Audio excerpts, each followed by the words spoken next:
Ball out. Ball out. Bow, bow. Bow, bow. Ball out. Bow, Ball out. bow. All we do is bow. Ball out. Bow, bow, bow. Ball out.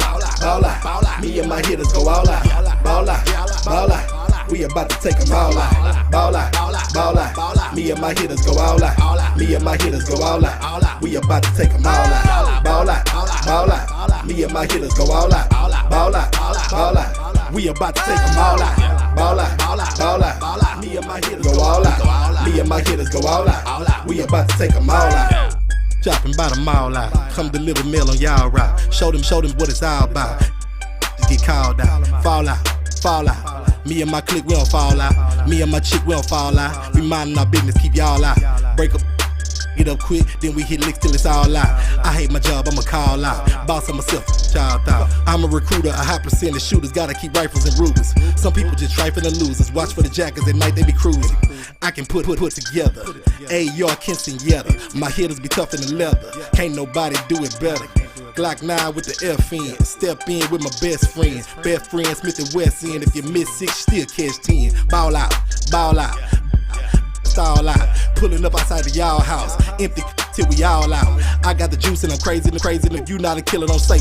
Hit squad ain't nothing to play with. Undertaker and a grave dig. Best man like Tay Diggs. When you in the paint, gotta play big. Hitters ignorant like cavemen. Went from good fella to made men. Ball out, ball out.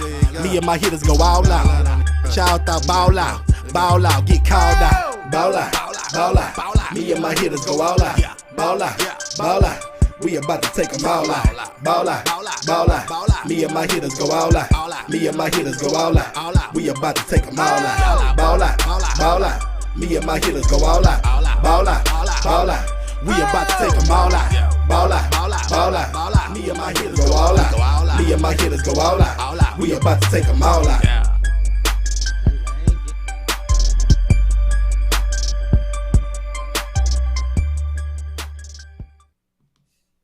Boss Cowboy Sports Show, where your voice matters. We back at it again. Wednesday, we in the mix. We got so much to talk about. NFL draft. What should the Cowboys do? What are the implications of this national championship game? And so much more. Boss Cowboy, the man with the plan. What you got, sir? Oh, man, sure. I mean, let's get right into it. First, we can go with, first of all, let's get some sounds. Get some sounds going. Yeah, so first, let's guess deal with what just broke, obviously, today. What we already talked about even earlier. Wow. Yeah, we talked about this, and it was pretty obvious what was starting to happen because the tea leaves were starting to really bud, I would say. So, you know, with the budding of those tea leaves, we obviously pulled the trigger on Joe Whitt. But like, you know, like we were saying earlier, we was already seeing it coming because the insiders was putting it all together.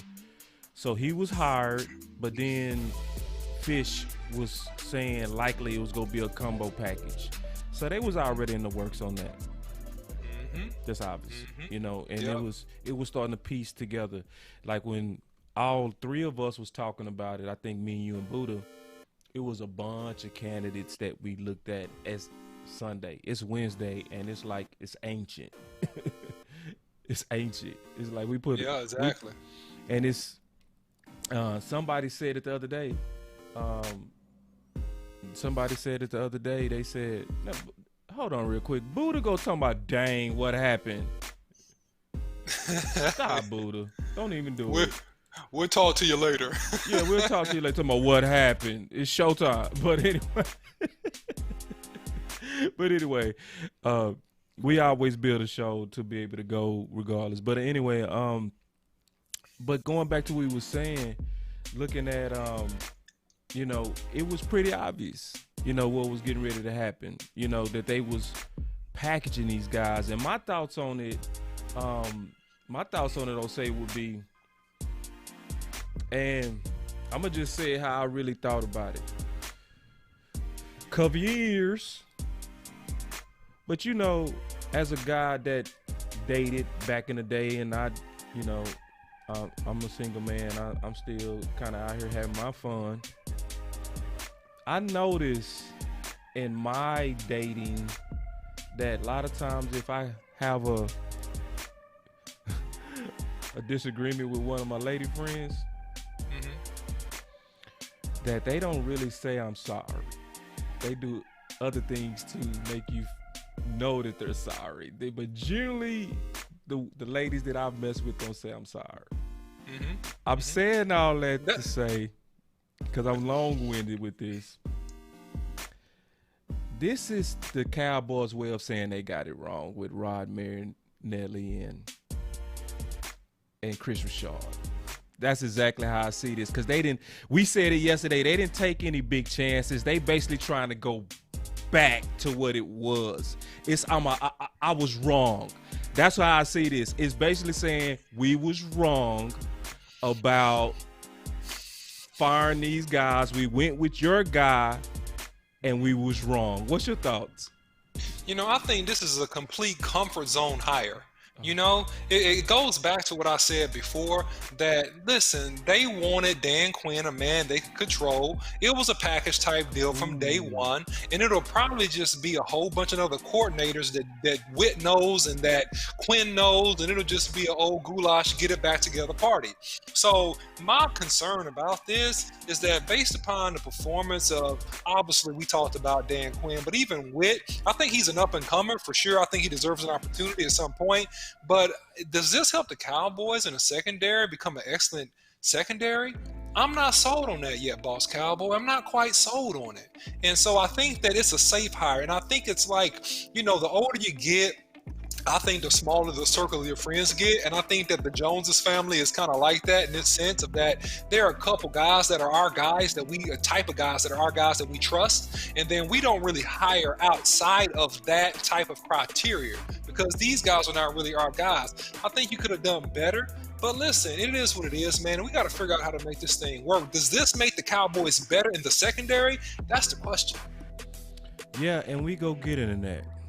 Matter of fact, and also Buddha, you can get in whenever. Just let you know that you can get in. But let's just take a quick look, real quick. I got some fun toys for everybody. Okay. So first of all, real quick, we go take a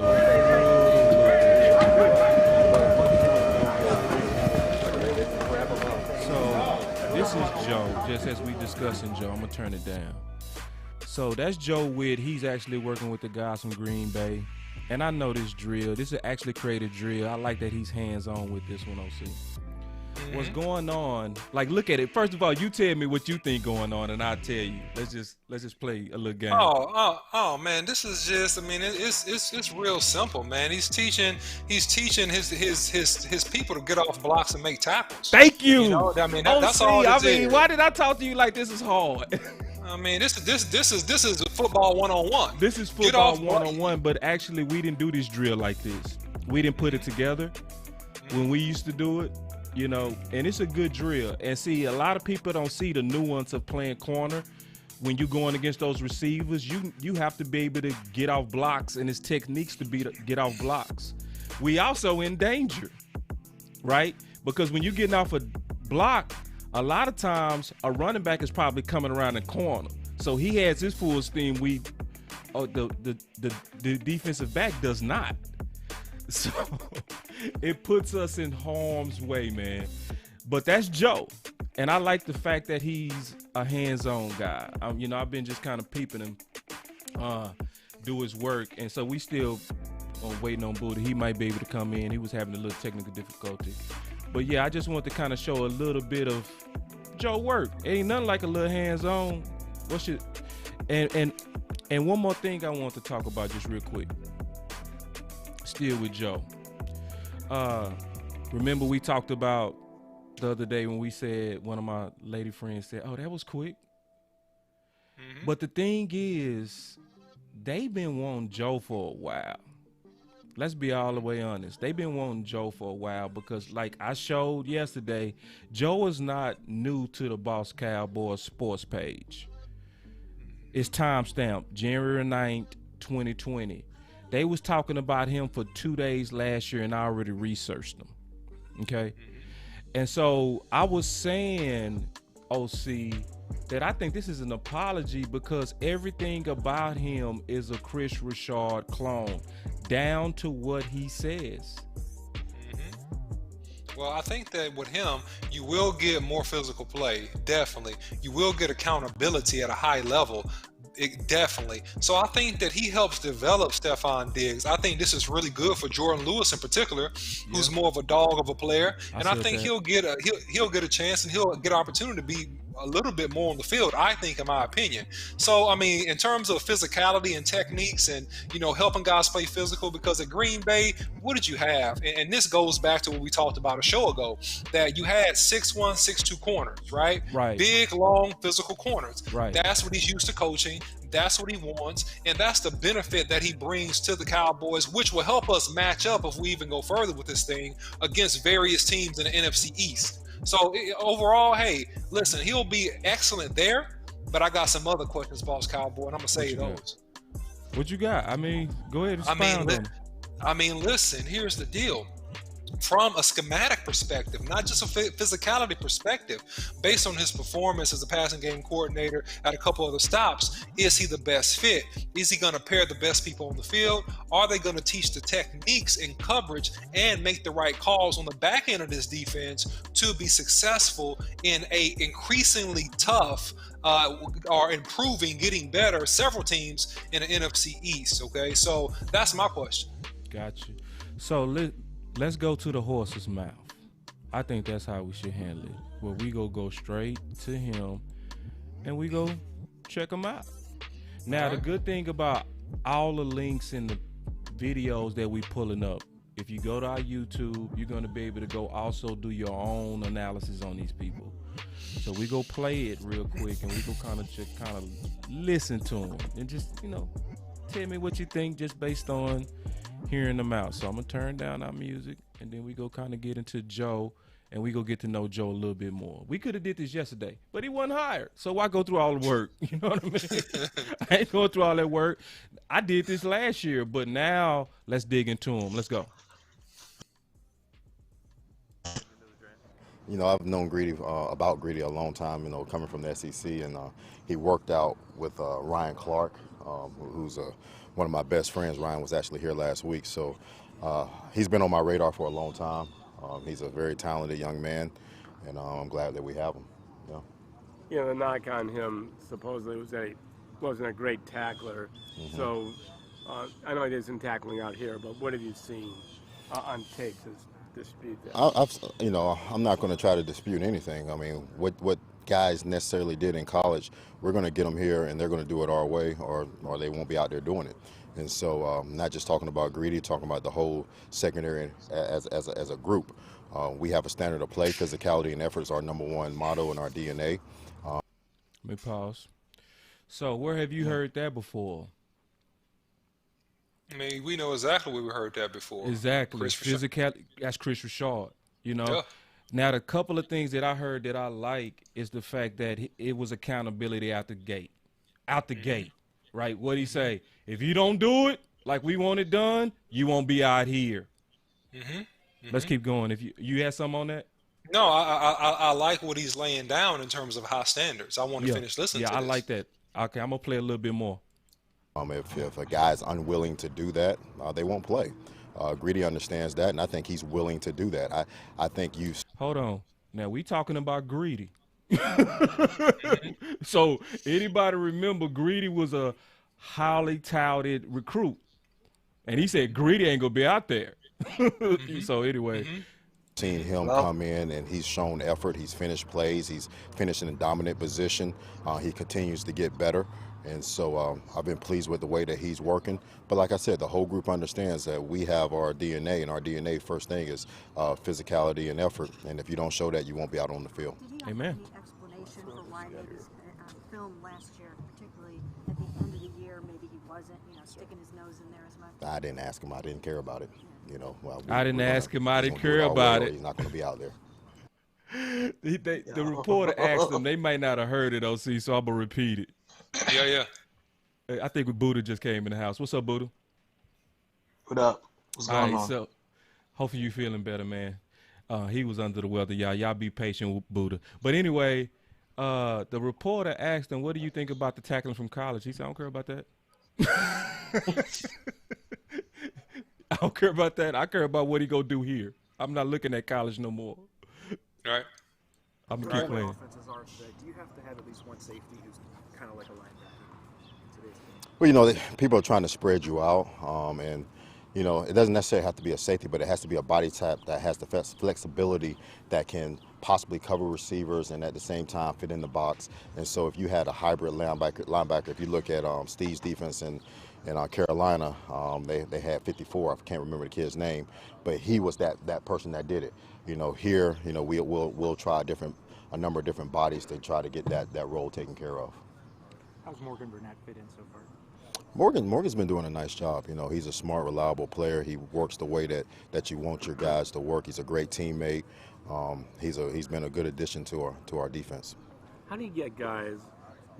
So many defensive backs just try to knock the guy down. They don't use their arms to wrap up. So how do you get them to wrap up? Well, the first thing is you got to get your feet and body in position, all right? A lot of times they're going for a certain type of tackles because they haven't gotten their body in position. Once you get your body in position, now you can bring your hips and wrap your arms and do all that. But we're going to drill that. We're going to work it. It doesn't happen just because you tell them to go do it. You have to practice that. We hit practice every day. We work tackling or some form of it pretty much every day. And then once we put the pads on, they have to be willing to go do it. And so that's basically it. Let me pause him real quick because I got a comment that I like, and then I just want to talk about it a little bit. We go kind of space out his interview just a little bit, just so we can just kind of get a feel for him. You know, they interviewed him, Mike McCarthy, like him. I checked him out last year. We're trying to introduce him to people through Boss Cowboy Sports now. I like what Michael said. Michael said he sounds like he works all his personnel. And then Jaquez said he got some dog in him, love him. It's the small things. It's the small things. You hearing that he's a no-nonsense guy. It's accountability out the gate. He's at least saying the things you want to hear. Am I tripping? No, you tracking right, man. I mean, listen, a lot of coaches are great at the podium saying exactly what you want to hear. Right. So that's real good, right? That's a great sales job. They have to sell themselves to actually get the job. So I'm cool on that, right? But I mean, I think that at the end of the day, man, I want to see what type of secondaries that he has produced, you know? And, we're going to talk about that.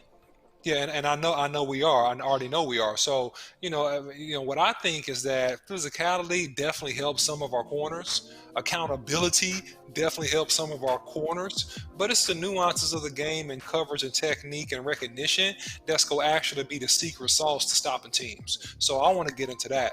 Give me 1 second, Boss Cowboy. Yeah, go ahead, Buddha. What you got? Yes, for the first time. You know, watching it when he says, you know, either you do it our way or you're not going to be on the field. You know, Anthony Brown, if you listen up, because this guy ain't playing. You know. Yeah. Oops, I mean, you know. I mean, he was talking about Greedy, and this is when Greedy was just getting there. You see what I'm saying? Right. And he was like, I've been coached a long time. I played the position that he coaches. I'm being honest, and a lot of us who played, you'll say the same thing. I know the OC will say the same thing.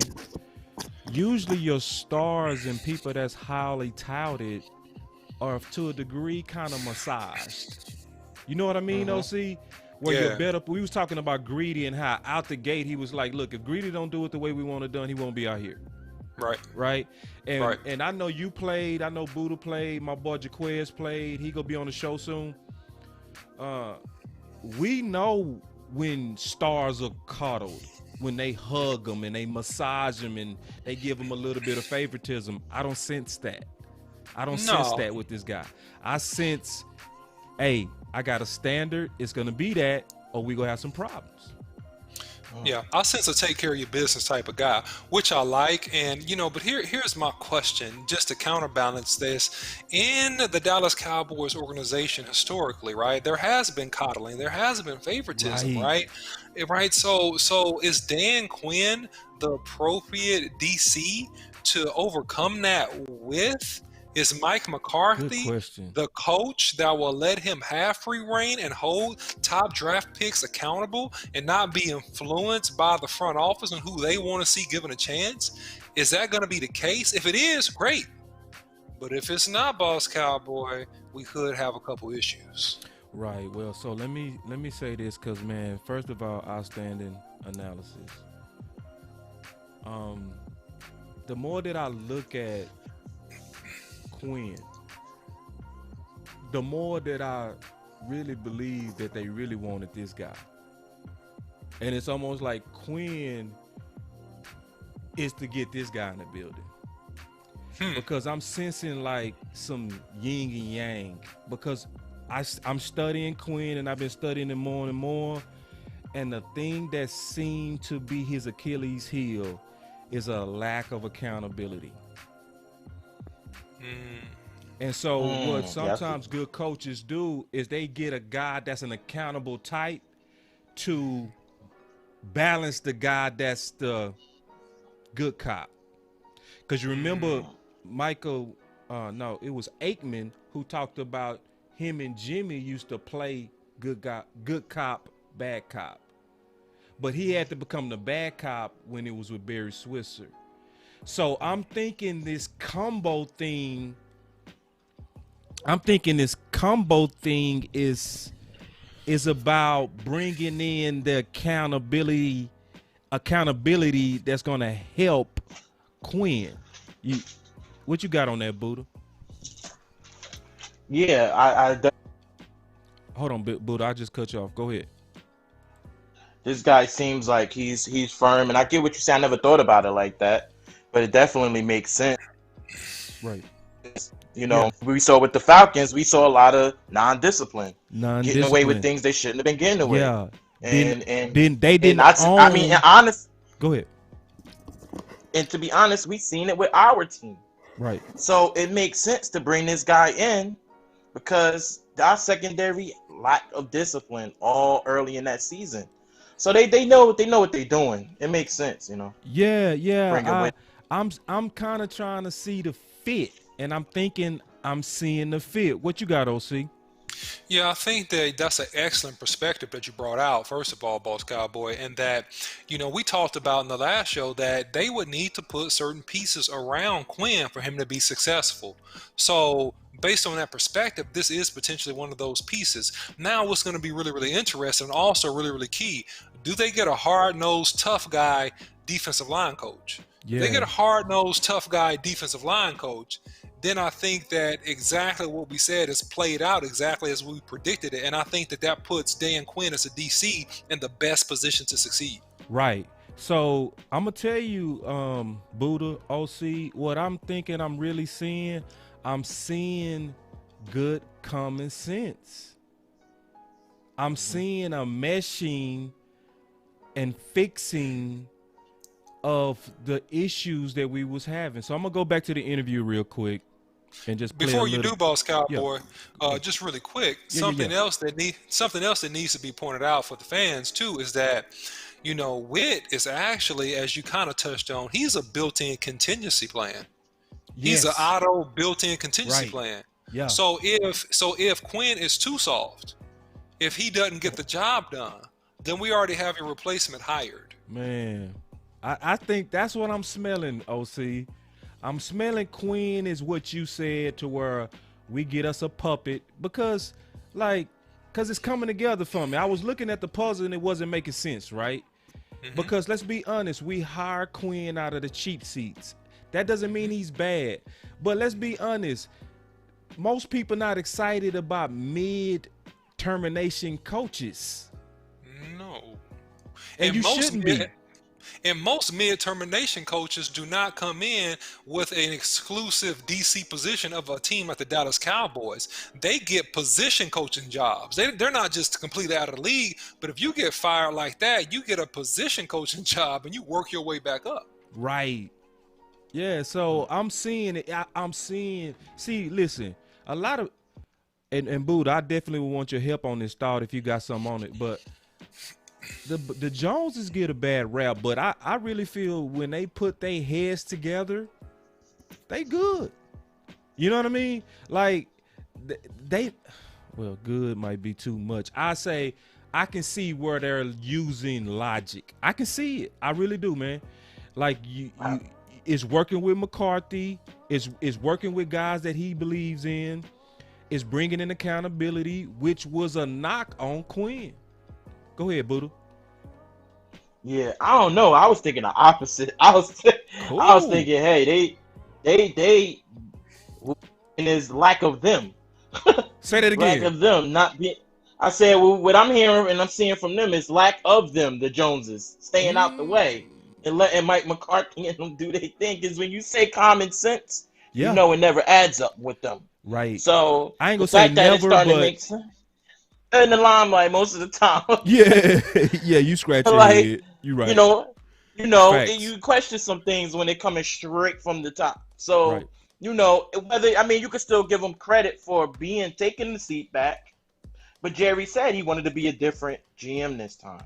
So maybe that's what we're seeing is lack of them and more McCarthy and common sense. Right. So I want to get back into the interview some, okay? And just kind of take it a little bit piece by piece. And this is one thing that's good about this show. We putting these guys right in your face. Buddha and I talk today. We do a lot of background evaluation, not just X's and O's and stuff like that. We want to get to know you and get a feel for you. We want to hear you talk, hear how you think. That way we get a feel for you and we can analyze what we're dealing with. So as you come on this show, you go see us a lot of times analyze stuff even real time. We go listen to it all together and we go make our own analysis. And you can see Buddha was slightly different than the OC and I, but he made an excellent point. Let me play him a little bit more. Let me turn this music down, play him. All right, here we go. Seen that though, that not just your guys, but DBs in general just try to. I wouldn't just say DBs. I would say just defensive players. I think one thing that's happening with the evolution of the game, I've been in the league 13 years now, where the tackling has changed, the way we've coached tackling has changed, and it's been the betterment of the game, trying to take the head out of it some. And so we've had to change the techniques that we've coached to tackle. Instead of putting your face on the man, you take your hat across the ball, just different techniques. And so the guys are getting used to the new NFL and the way that we need to take this game, to grow this game, to make sure it's a safe game for the guys playing and the guys that are coming up. With Denzel Ward, do you have to be around him for a while before you appreciate his skill set, or is he so skilled that you can kind of tell that he was a real high pick? When the year before Denzel came out, there were two kids that came out, and I was like, who is that guy? Okay, I know I'm looking at these two guys. Who is that guy? You can tell he's special. I've been very fortunate to coach D'Angelo Hall when he was.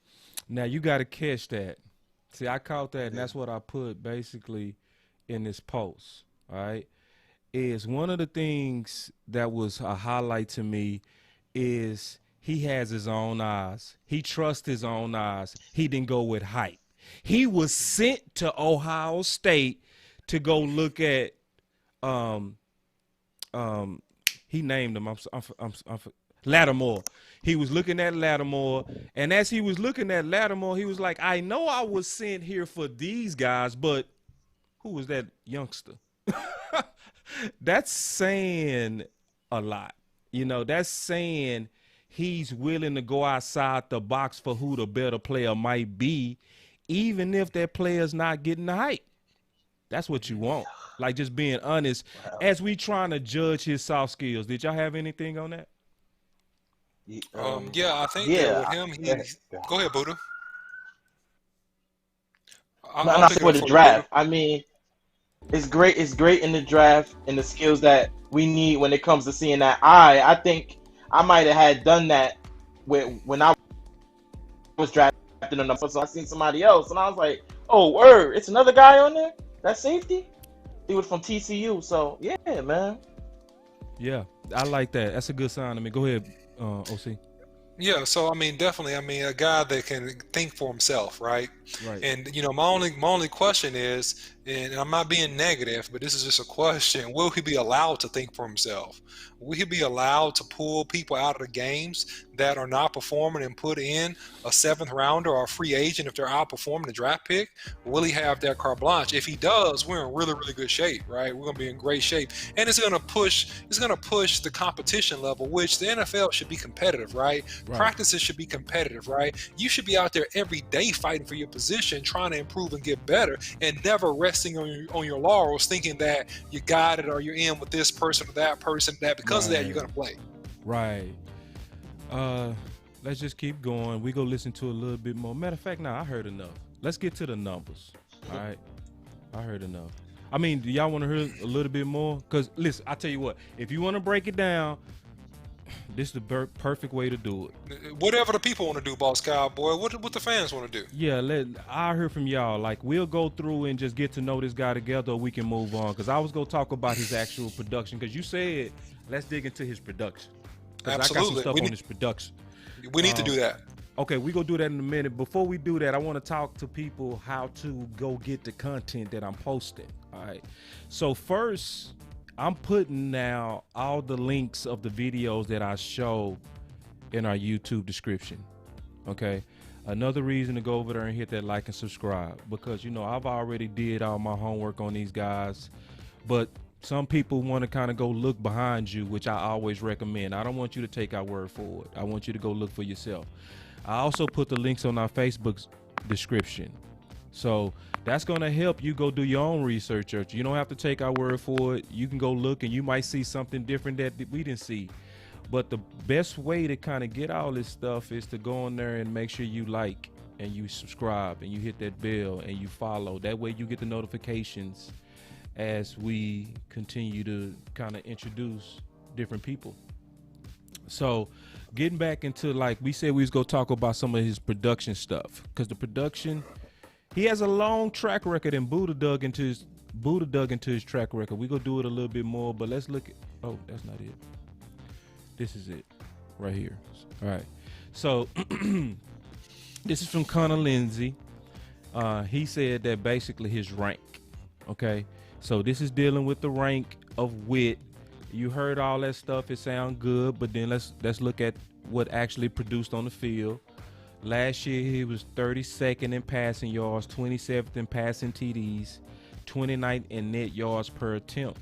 They was getting torched. We all know Atlanta was giving up 1,000 yards a game. In 2019, he was graded 22nd in passing yards, 25th in passing TDs, 16th in net yards per attempt. So we looking at this from a macro level, meaning we looking at it from a higher view. I guess what's your thoughts when you kind of look at that production and then you mix it with the type of guy he seems to be? I think that, you got to look at something very, very important when you're looking at those stats. I mean, those stats are not good stats, first of all, right? I mean, that goes without saying. But do you have pass rushers? Because the longer your secondary has to cover, the more vulnerable they become. No defensive back in this NFL with the receivers and the talent can cover defensive wide receivers for 5 and 6 seconds, right? So do you have the front seven that can put pressure on the quarterback? And so obviously in Atlanta this year they didn't, right? Obviously they have a couple good guys that should be able to do some things down in Cleveland. And that's a little bit more surprising. I thought that would have been better. Yeah, right? Because they actually have good talent. They have some guys talent-wise on the back end and also guys that can get to the quarterback. So you got to mesh that together. And that little concern that I have, that's great to be physical. That's great to understand every technique about tackling. That's fantastic. But can you coach effectively the nuances of coverage, opening hips? And Boss Cowboy, I mean, you the man for this. You know better than anybody. Can you coach the nuances of recognition, route recognition, combo coverages, zone versus man, not letting people get leverage on you, all those type of things, right? Can you coach effectively that? It makes an exponential difference, because you're right. I've had all kind of coaches. I've had the Mike Nolan types. I call those types chess players, where they're going out there and they think there's an answer scheme-wise for our offense, and sometimes they overcomplicate. And then you can bring in some guys that's gonna teach you much better technique, and y'all just play way better because you taught better. Like, it's sad that I learned how to read 3-step, and I'm explaining that, my junior year. That's sad. So I learned that from a technical coach, Coach Hen, and then I got Coach Swayze, and he also taught how to read a 3-step. So when you're trying to read a 3-step, that's when the cornerback, what they do is they face the quarterback before the snap, and they have 1.5 seconds to read the quarterback's drop. Their drop back, okay? It's called reading the 3-step. So if you see only 3 steps, especially if you're going against a West Coast type team, it's 90% of the time going to be also a short throw, which then gives you the ability to anticipate. Now, I played OC. Now, I'm going against Alabama. I'm going against Louisville. I'm going against all these teams and didn't know about 3-step. Yeah, and that's sad because your coach should have taught you that. And one of the first things, I was really fortunate, Coach Yarno, even though he was a pretty tough coach, man, he was hard on me, and rest in peace, he passed on. But he was an NFL lineman. He played for 13 years. And so one of the first things that he began to teach me as a young offensive lineman, and then Clance Barone, who we'll get on the show later, really emphasized is pre-snap read. Right. Pre-snap read. Because if you can anticipate with accuracy and know what's going to happen to you before it happens to you, you have a higher degree of winning and to really dominate your opponent. And so we worked on those things. And can he teach those things? I mean, that's the question. Right. And We don't know because there's nothing that's saying he can yet. Now, I I showed the first video where he was out there demonstrating with the guys. But you're right, that's a nuance of the game because and I also want to talk about something that might be deceptive. Because Ivory asked the question. He said, "Is that the standard? When you look at 32nd in passing yards and 27th in passing TDs and 29, it look bad." But let's remember something that's real important. We got to be fair to Whitt. When Whitt came over there, he was dealing with rookies and his best corner, True Font, was gone. And it's almost like, how would we judge Jimmy Johnson if we only judged him by his first 2 years? That's a good point. Well, I want to say one more to that point as well. Sometimes that's why this is so hard to grade. We can't look at just numbers and say that's a determination of a coach alone. You have to also look at the talent that they was dealing with. You see what I'm saying? And sometimes you got to say, okay, that was average talent. Did they play average? Or was it average talent and they played bad? Or did you have elite talent that played average? That was one of the reasons we got rid of our coach mid-season. He had top talent and they was playing bad. The offensive line coach, I forgot his name. Colombo. No, that wasn't Colombo. It was the one that Colombo replaced him from the Bengals. I can't remember his name. Yeah, I forget his name. Yeah. But my point is, when I was looking at him, he was coming from the Browns. He was headed to Atlanta. Then he headed to a hellhole when he got to Atlanta in terms of talent. He went into a straight hellhole.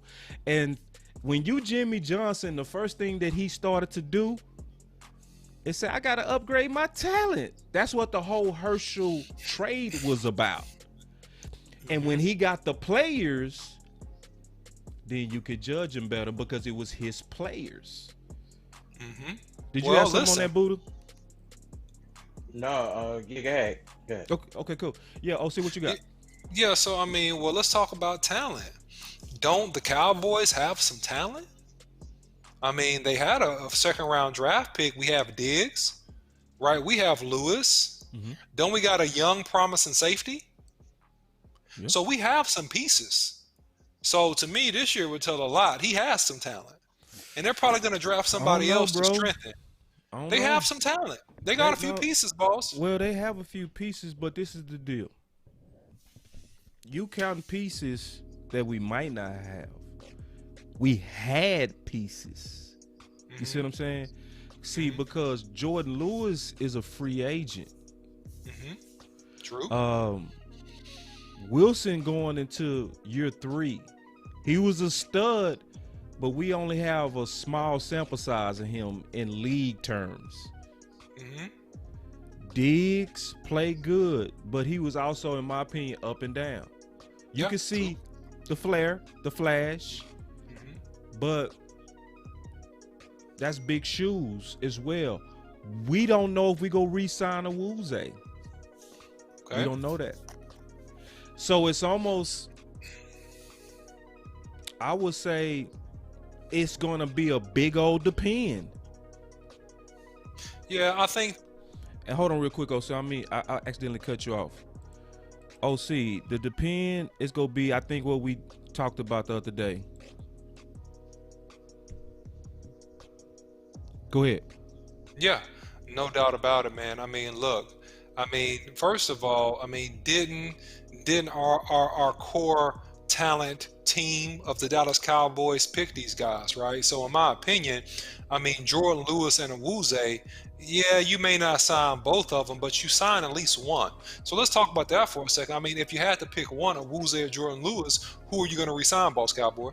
Because you got to keep some guys that are familiar around here. That's the Cowboy way. I've never seen the Cowboys, unless we just were a dumpster fire of a team, which we were close to it this year, but not quite of a dumpster fire because we actually came back and won several games in a row, right? Do you see the Cowboys cleaning shop in that secondary? I don't think they're going to clean shop. I think they keep at least one of those guys you mentioned. It's hard to say. Because even to This go switch us to a new point. Perfect too. Perfect segue. So Andrew said he would expect the NFL and the players union to borrow from future caps to not have a major slash in 2021. Excellent news.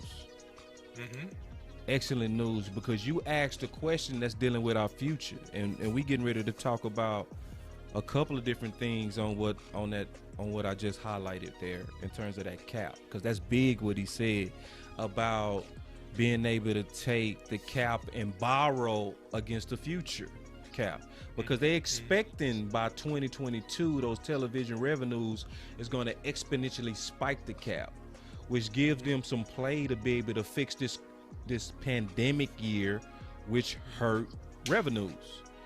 But as an owner, I don't see how you can even make a move on your assets until you know what your cap space is going to be. Okay. Like, how do you do that? Like, that wouldn't that be the last thing to prudent?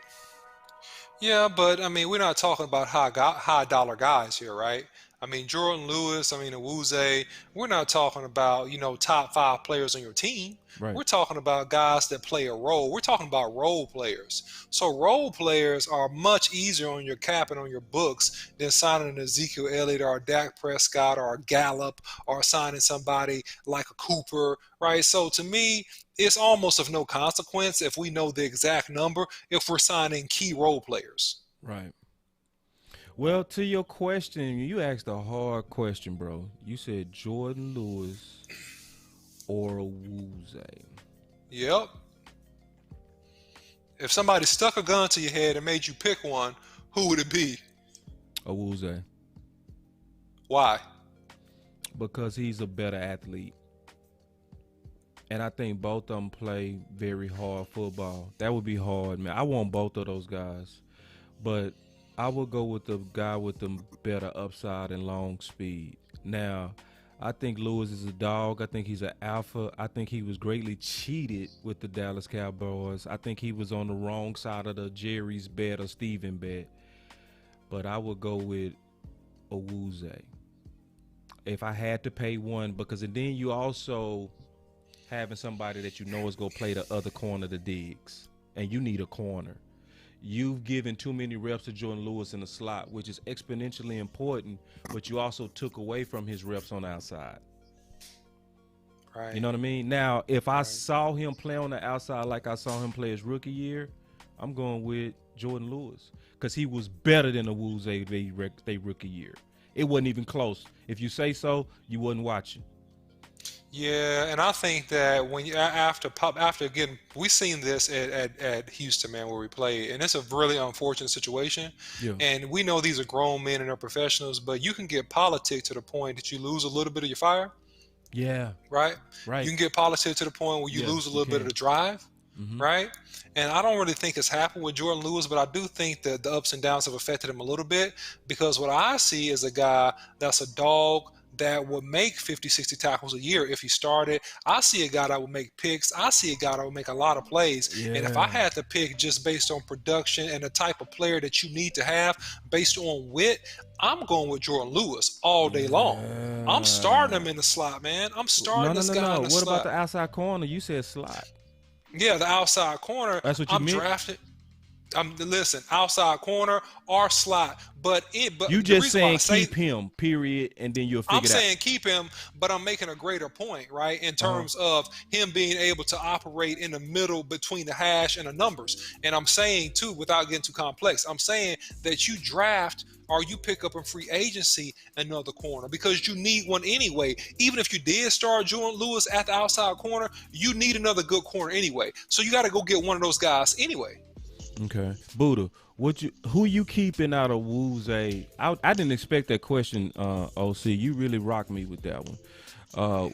Who you picking, Buddha, out of Awuzie and Jordan Lewis if somebody put a gun in your head?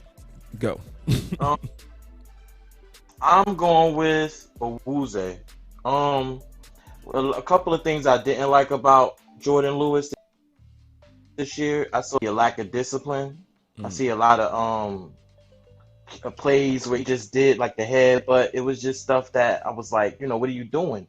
And they talk about discipline, with Joe Whitt and accountability and stuff like that.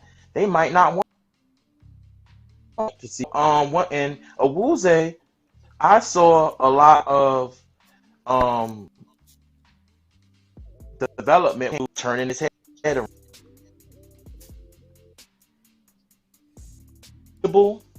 and has the upside. They might see Awuzie as that guy, and I think that's where the deal breaks right there. This season is going to be a lot of film is there between them two.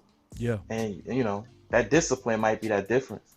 Yeah, and I kind of agree with my boy Michael. Michael, you still in all the comments, but you so right. I gotta highlight what you saying, my brother.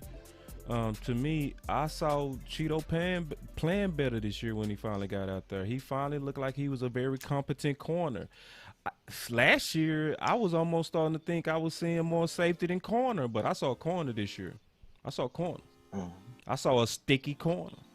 And sadly, Jordan Lewis, even though he did have a couple of bonehead plays and a couple of flags, let's also say, unlike him, right? Because I know you said, Buddha, let's not judge Whitt off one bad year. We can't put that on Jordan Lewis when this was the only year that he really went through that. I looked at the comps on Jordan Lewis for years. He's actually, throughout his career, had the least amount of penalties into this year. You know what I mean? Exactly. He made big plays a lot up until week 17, bro. That last 5, remember, with who was defending Thiggs in the clutch when he was burning Anthony Brown? Who did they put on him? Right. Jordan Lewis. They The put him guard. on the toughest assignments, and they did that to him throughout his career, and he answered. That's a hard one, bro. Like, that's one I wouldn't want to be Will McClay. He's a competitor, man. He's a football player. I mean, you want to keep both of them, man. And I don't disagree with you, Buddha, at all. I mean, listen, Wuze has progressed every single year. He's a good athlete. He looked much more fluid. He looked much more quick out at that cornerback position this year. 100% boss Cowboy. But when the game's on the line, when you need to make a play, when you want a real football player. And to me, there's a difference between an athlete and a football player. And what I see with Jordan Lewis and what you need on this team, if you go have a strong secondary, you need to have some football players. Yeah. And to me, Lewis looks like a football player. Ever since he's come to the league, whatever chance he's gotten, he's made mistakes, that's true. Ooh. But he looks to me like a football player. Let me go to the crowd real quick, and then Buddha jump in real quick if you don't mind. Yeah. My boy I just wanted to make hold on real quick, Okay. I want you to speak on Geechee real quick if you don't mind, and then also speak about what you was getting ready to say. But Geechee, he's also under the BCS umbrella. He's one of the crew members here. He raised a good point. He said the politics in Dallas is what's going to make Lewis leave. You want to speak on that? I mean, politics is definitely what we see when it came to Wilson. When it comes to Reggie Robertson, a couple of them cats are why they not playing. What took them so long to play? What's going on? Right. And I was bringing up a point too about we have to pay attention to Anthony Brown, because for some reason Anthony Brown is on that field a lot more than a lot of them guys, and you'd be wondering why is he still there? If when it comes to Whitt's track record of building up guys, I would really pay attention to a spike in development with Anthony Brown this year. If that can happen, then that would change that secondary. Just a little bit of I know it's been a couple years already. A couple. At least back to what? Well, here's the thing. We seen I'm giving you a hard time, man, but his rookie year though, we seen that play there. I don't see how you could forget that. What? You saw what? You ain't see nothing from Anthony Brown. Anthony Brown had a good rookie season. He had a good rookie season.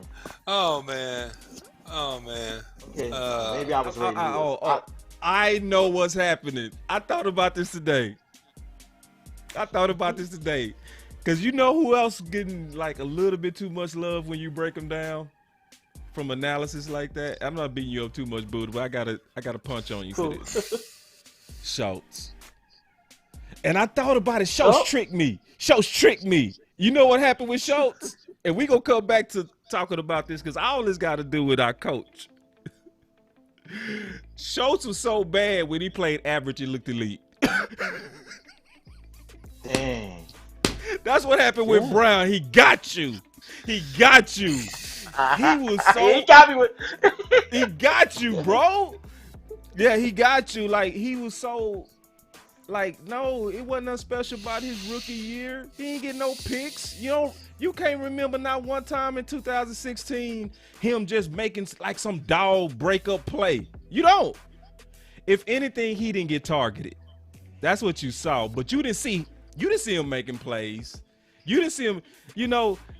No, because I really studied. I broke his film all the way down. Like he just went downhill after that.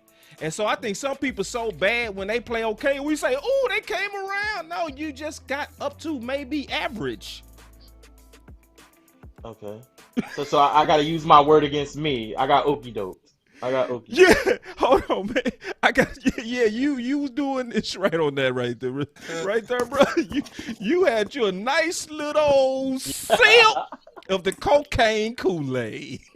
The cocaine Kool-Aid. That's tough, the cocaine man. Kool-Aid. Listen, that'll mess you I'm up. gonna tell you when you know you're drinking cocaine Kool-Aid. If you take a sip and you get a little woozy, it's cocaine. Hey, listen, I haven't fully broken them down, man, but I was talking to Boss Cowboy about this. I think we were talking about this on the show. Yeah. I mean, I saw him in a game. He did 360 and a 180 in one play trying to cover somebody. And I was like, now I'm not a cornerback here, but man, that just looked really horrible. It just looked like he almost fell down. And like, what are you doing? And so, I mean, I've seen him do that several times in the course of the season, and I'm just, I'm befuddled. I'm completely befuddled. My boy said befuddled. Hey, listen, wow. There you go. My boy Renell said that was so long ago. Exactly, man. We talking about Anthony Brown. We know who he is. We know. Like Bill Parcells said, we know who you are after year 3. This is year 5. We're not talking about development. We ain't talking about development. We're talking about if you can ball or not. Can you ball or can you not ball? Ball or not? No, man. This is year 5. If Lee is worth his salt, this man is gone. That man should be gone. My boy Keith said, he said never liked the Brown. Oh, Lord. Oh, man. Oh, God. Man. My boy Travis say, wax voice cocaine. He boys going in there, man. They tripping out here, man. They tripping. Practice. Hold on, Renee. Say. What's that? Practice. We talking about practice, Renee. I feel you, man. You got me sweating laughing over here. Nah, but you just hit a hot button, Buddha. I ain't beating you up. But when you say Anthony Brown, man, you bring out like a demon out of me or something, bro. I don't know. I want to talk about something real quick, but before we do, I want to give everybody a chance before we transition into another topic, because we got some good topics we're going to talk about. We're going to talk about some drafts. We're going to look at some candidates. We're going to look at some film. Kick your feet up. That's one of the main reasons Buddha here also, because he's a film head. I know that. You know what I mean? So we go talk about some of these guys, some of these rumors, people that's going to be assets, some people that's going to come in there that potentially can help Whitt. So we still talking about Whitt. So but before you do that, please share. Also like and subscribe and do all that good stuff. We definitely trying to grow our YouTube. Our Facebook up 900%. All indicators showing that we growing like crazy on Facebook. And that's because of y'all.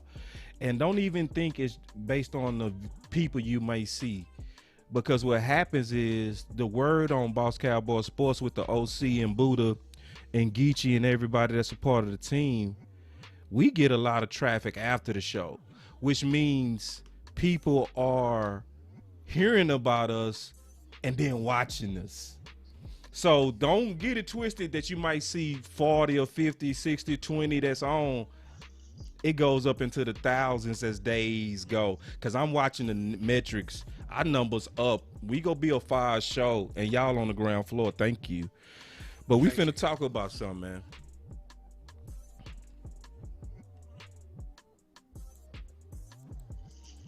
Don't shoot his foot. Don't shoot your own foot off. They already did. Shooting his foot off? Yeah.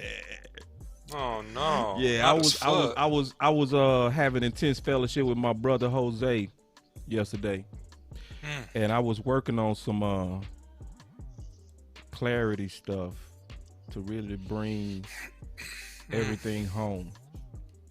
And I posted some stuff on our page, and we gonna talk about it briefly. We ain't gonna get too heavy into it because you can get, numbers. Some people hate numbers. I ain't gonna bore you to death.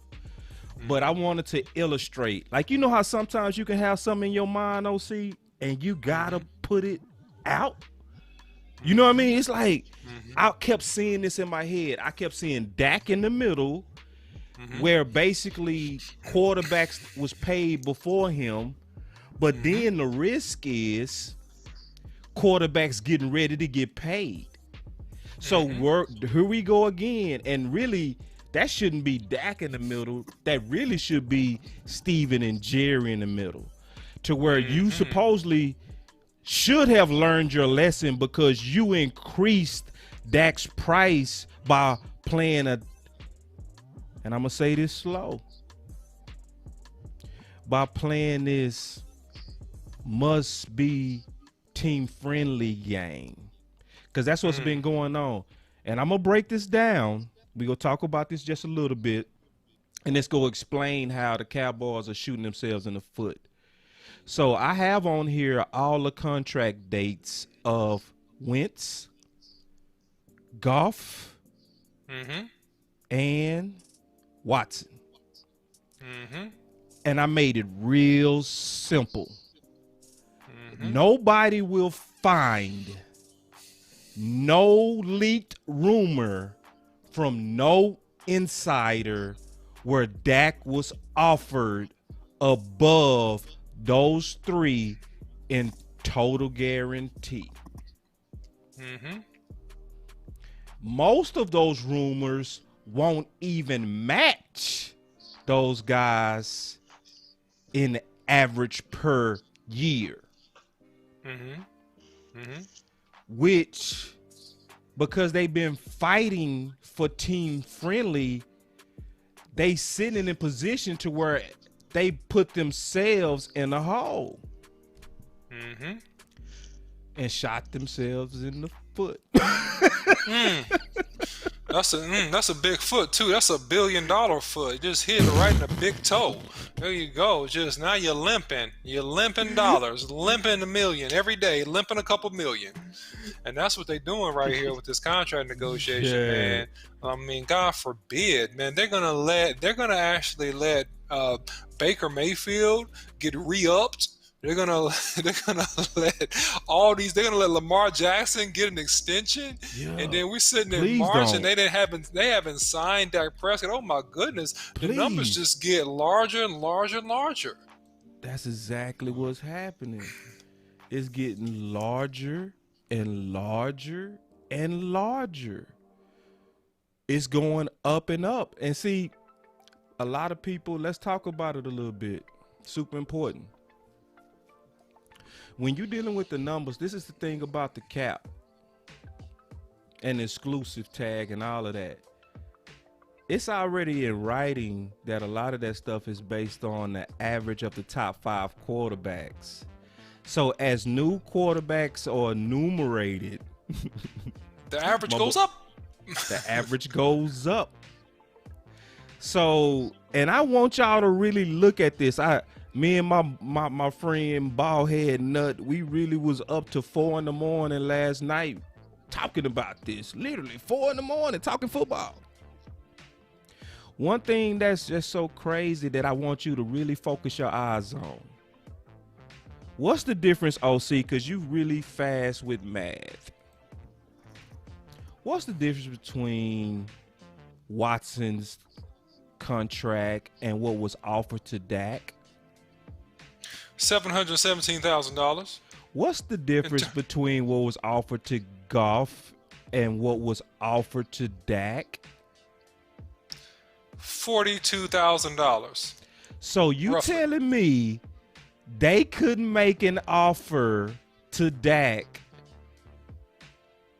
that would have made him a market setter for $700,000 and $40,000? Yeah, they could have done it, Boss Cowboy, but you know and I know it's not that total guarantee number that's really the kicker here, right? The kicker is that 5th year. Yeah. That's the kicker. But don't go there yet, because I want to focus right. on this total guarantee, because I want people to get this. Mm-hmm. So let's talk about it from this angle.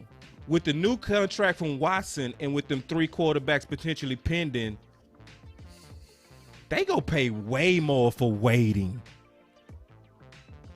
Mm-hmm. And they paid Dak $31.4 million for 4 games where they could have gave him a contract. Was that worth the fight of trying to be right over $700,000? Was it worth it? Of course not. But that's not the point. The point is that we are the Cowboys, and we're going to do things the way we want to do things, and you go sign this contract, or we go just franchise tag your butt again. And then after that, we'll have to figure out everything and get a brand new quarterback after we get into 2022, because we refuse to pay you what you wanted to get paid, what you deserve to get paid. Bruh. And so we're the Cowboys. People ask me, they say, boss, what's going to happen? I say, hey, man, I don't know.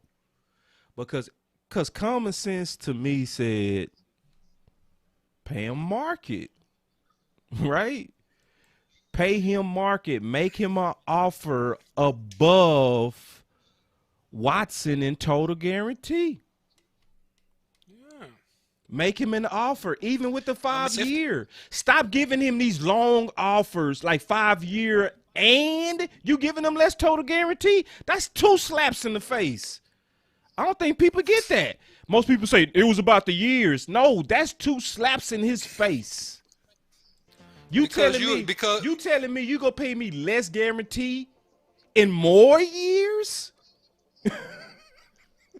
You making my per average a lot lower, okay?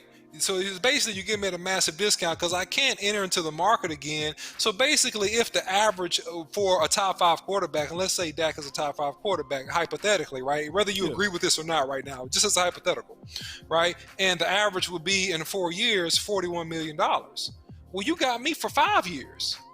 So what you just did effectively is you took $41 million out of my pocket by having me underneath a 5th year. Wow. You're cheating me. You're robbing me. And nobody wants to get robbed in the daylight. I mean, if a thief comes in at night, you don't see him. Then of course, okay, maybe he got you and he got away. But you're not gonna have all the lights on at your house at noon and let a robber just come in and just take all the goods at your house, are you? You'll get robbed in broad daylight, and when you can see it, and you're not gonna do nothing. Right. Come on now, man. Preach. And Buddha, we go get right back with you, man. We know you in the background. We got some draft stuff coming, man. You go hard on that section. You know, when it come down to this contract stuff, you know, that's just my thing. But let me say this real quick, because Sam, I think, hit it out the box. What's up, Sam? I see you with the Dallas Cowboys sitting there with the little one. Y'all looking good. Let me read what he said, though, the whole quote. He said, fans have no clue how lucky we are to have Dak Prescott. Just look at the Chicago Bears now with their situation with Trubisky and passing in Mahomes and Watson. Fans don't realize that could be us, Paxton Lynch, as our QB, because that's who Jerry running from the beginning. So glad we have Dak. Sam, come sit down. Sit down. Have a seat. We've been waiting on logic up in here, and it's here. Sam is here. Boy, he said Sam, that. Sam killed Sam, you got great sense. You got good sense, Sam. You got good sense. And thank God, really, the Cowboys just lucked up. They lucked up because they wanted some depth, because they didn't even believe in Dak Prescott when they drafted him. He was sitting there. He was highly touted coming out of the SEC, well worthy of the 3rd round pick. But he came in here and he just did his thing and blew everybody away with his performance. So, I mean, listen, we've beat this horse about 50 million times over. I mean, and Dak Prescott needs to be enumerated. But listen, at this point, 115 million guaranteed will get it done. But the problem is, and this who I think is really going to do very, very well, Boss Cowboy, and you're hearing it from me first. Yeah. The extension or new contract of Baker Mayfield. He going to be sitting at least 120, 125 guaranteed. I cut you off. You was talking numbers, and I just got excited to cut you off. I want you to repeat your numbers. Say that again. I'm saying Baker Mayfield is going to be sitting at least 120, 125 guaranteed dollars. Mark my words. And then what are you going to do? Then what are you going to say to Dak Prescott? Even more. Then what we gonna have is so now Dak Prescott has to demand in the neighborhood, not exact, but in the neighborhood of what Pat Mahomes got, right? Because Pat Mahomes got 156 or plus guaranteed. Now my number goes up because I know I'm better than Baker Mayfield. I'm better than Baker Mayfield. Exactly. Don't even. Because it's about, because people keep thinking. They keep thinking it's about he doesn't deserve more than Aaron Rodgers and Russell Wilson. He shouldn't be making that type of money. He ain't worth all that. Dak is overrated. He ain't a top 5 quarterback. Let me ask you something. If you worked at your job and using the top 10% of your job for the last 5 years, and then somebody says you ain't worth the money when your counterpart who wasn't quite as good as you got a $20,000 raise, how would you feel about that? Yeah, you go demand. Would you feel good about that? Like if you got any kind of self-worth, you go say, no, bro, you got to pay me more than him because I'm way better than him. So would you want people saying that you're overrated? Hold on, OC. I want to show something real quick. To your point. We ain't even got to talk about Russell Wilson no more. Because let me ask you a question, OC. Is Goff better than Russell Wilson? No. Is Wentz better than Russell Wilson and Aaron Rodgers? Absolutely not. Is Watson better than Russell Wilson and Aaron Rodgers? Maybe. I'm gonna say maybe on that one. Actually, you can make a case. Actually, he's in the neighborhood. He's in the neighborhood. He's in the neighborhood. But this is the bigger point. This the bigger point. All of them got more total guarantee because that's how the market works. So, like a lot of people don't understand, the market is driven off of agents. Agents are trying to recruit talent. That's why they trying to break records. So when you asking Dak's agent to be team friendly, you asking him to commit career suicide, and he's not doing it. And it's a act that's insulting. Like it's no other way to say it. It's like I had James Slater. I was able to interview James Slater, man. And James Slater broke down because she was the one that broke the 40 million. She broke it.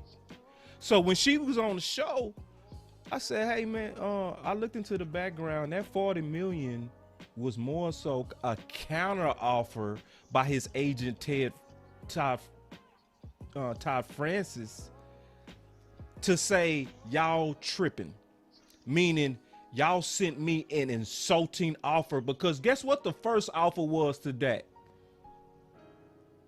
In APY. 20. Just take a guess. Buddha, take a guess. It was 25 million. Yeah, I remember that. They tried to spit in Dak's face. So that's when Todd Francis countered with the 40.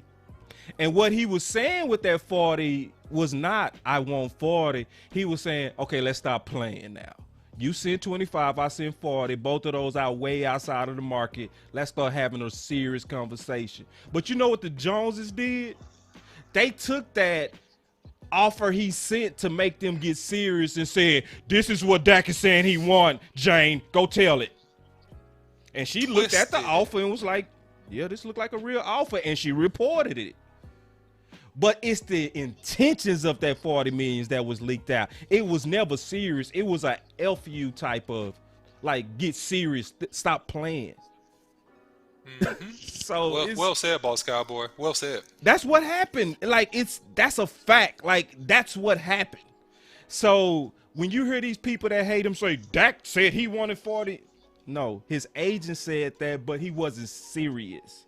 And Jane on the show said, but Marcus, he did say it. I was like, yeah, he did, Jane, but we both know he didn't mean it. They're like, yeah, he didn't. It was to get them to get serious. So it's a dirty game that they playing with Dak. It's a dirty game. And I said this, and I mean this, bro. They dug a ditch for Dak with that tag, and they shot themselves in the foot. That's exactly what happened. Literally exactly what happened. We're gonna tag Dak. We're gonna put that tag on Dak. And they end up having to pay 31.4. You know that hurt.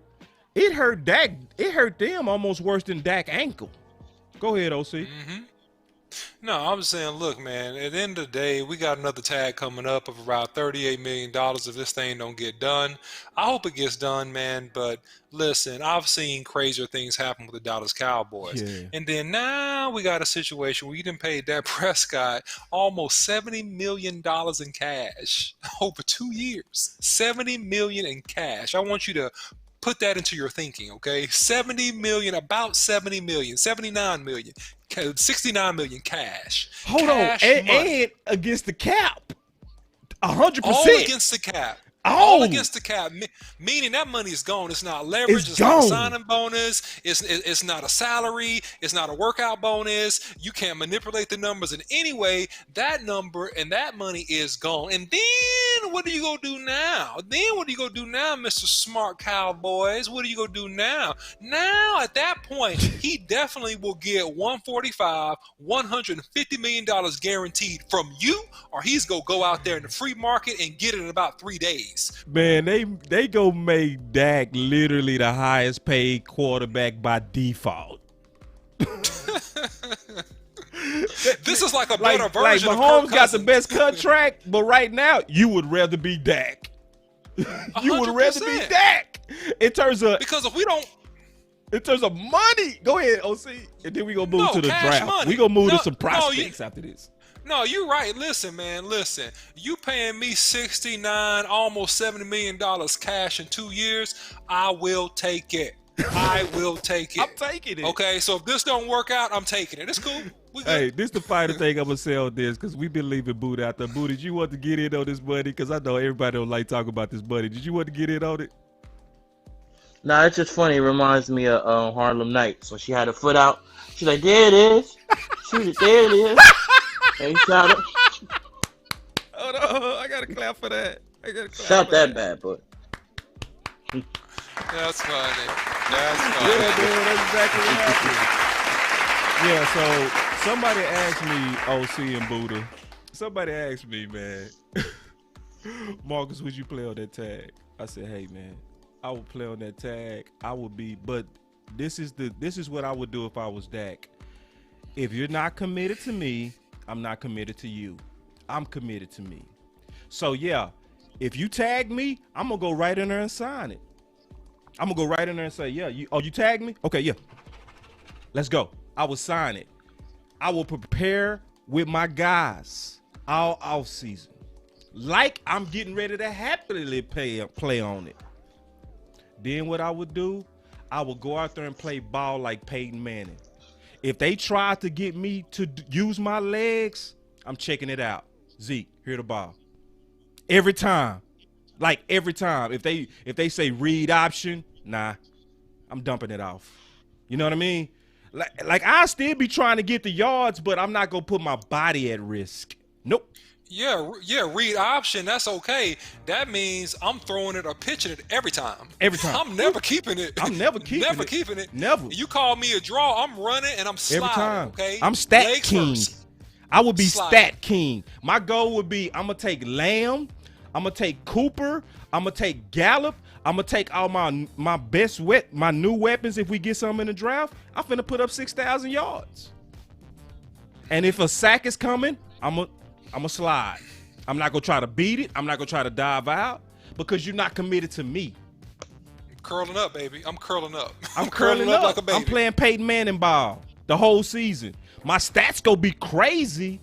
I'm not gonna be playing winning football because you're not committed to me. But I go get that money. I'll be like, oh, you want to play this game? Let's go. Outside.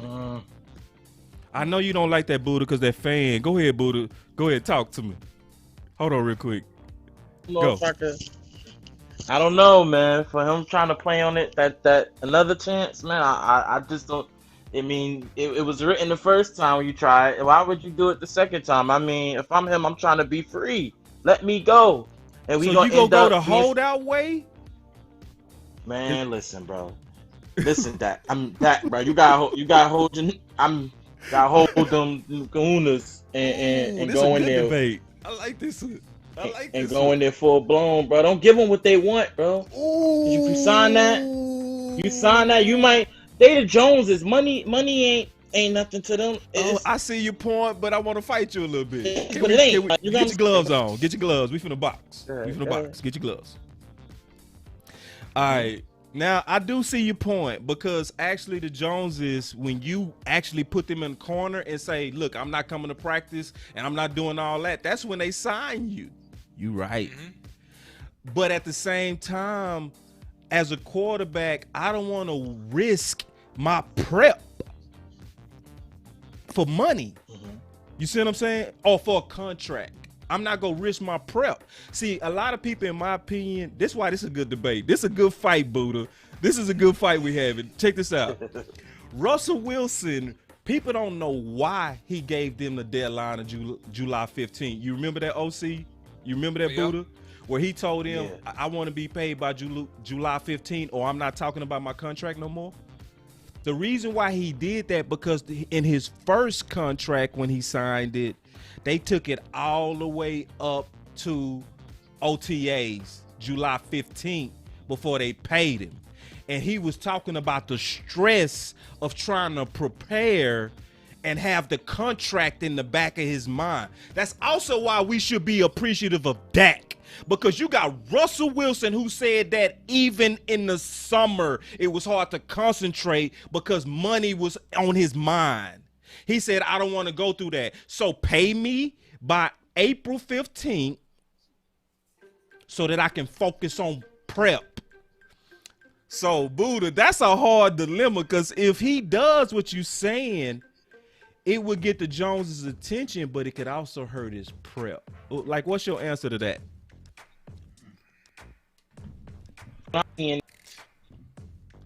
Before the deadline, wouldn't he, if he was to say no, I'm going into free agency, or look, I want to be out of here, that gotta happen before, or are we looking towards later, like into like the off?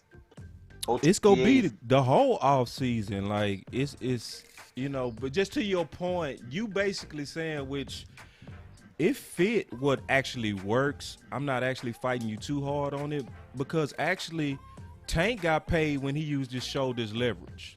Zeke got paid for holding out, but this is the problem with that holdout. It hurt his prep. So his start was slower, and guess what? That's when all the arrows begin to come for him. You see what I'm saying? I would take it like I'm interviewing for other teams now. I'm going to go get my prep with my guys. I'm going to go out here. I'm going to put up big numbers. And I actually believe that's exactly what Kirk Cousins did. He said, I'm out the Redskins. They tagged me twice. I'm finna show that I'm worth it to these other teams. And guess what? He set the market with Minnesota. They didn't play that game. He went out there, he put up 5,000 yards, and Minnesota say, yeah, we know what quarterback purgatory is, and we value quarterbacks. And you might not be as good as these other guys, the Mahomes and the other names, the Russell Wilsons, but you're a franchise quarterback, meaning we can put our face on you. We paying you. Yeah. Did I beat you up? I mean, in a in your case, if it comes to that and he does have to enter this season, You better give me the right help I need. If any of these guys go down, Tyron, if you're not doing nothing about it, I'm not going to. Got you. I'm demanding protection because that's what got me. I mean, he went on the run anyways during that injury, but still, that could have happened because we took on O-line. Yeah, this goes into the character of Dak, and I believe that Dak is so much of a team general, so much of a team leader, that he doesn't have the selfishness on the inside of him to just completely hold out. Right, and so he's gonna show up for those other guys, man, because he's a man's man and he's a leader's leader. Now, another quarterback type of personality would hold out and would be like, "Hey, I don't care about my prep. I don't care about if you lose the first 3 or 4 games. Give me my contract." But unfortunately for Dak is not that. And what the Joneses, you have to be able to show that you are a mean SOB and you're willing to spit in their face and forget about all of their agenda and causes in order to gain their respect, because they're hardline business negotiators. Jerry Jones came up in the oil business, commercial real estate. When you're in commercial real estate, guys, I'm in real estate. When you're in commercial real estate and you're transacting hundreds of millions of dollar deals, it gets to the point it's not about money anymore.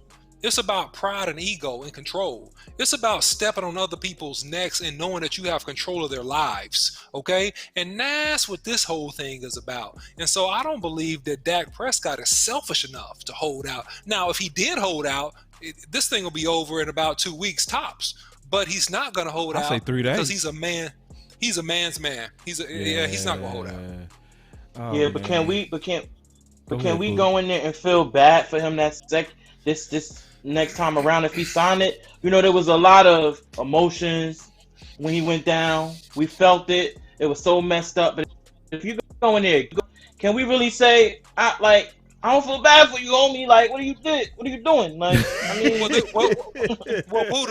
think about this. Think about this, Buddha. Look, his first guaranteed lump sum of huge cash, $31 million, came this year on the heels of his brother's death.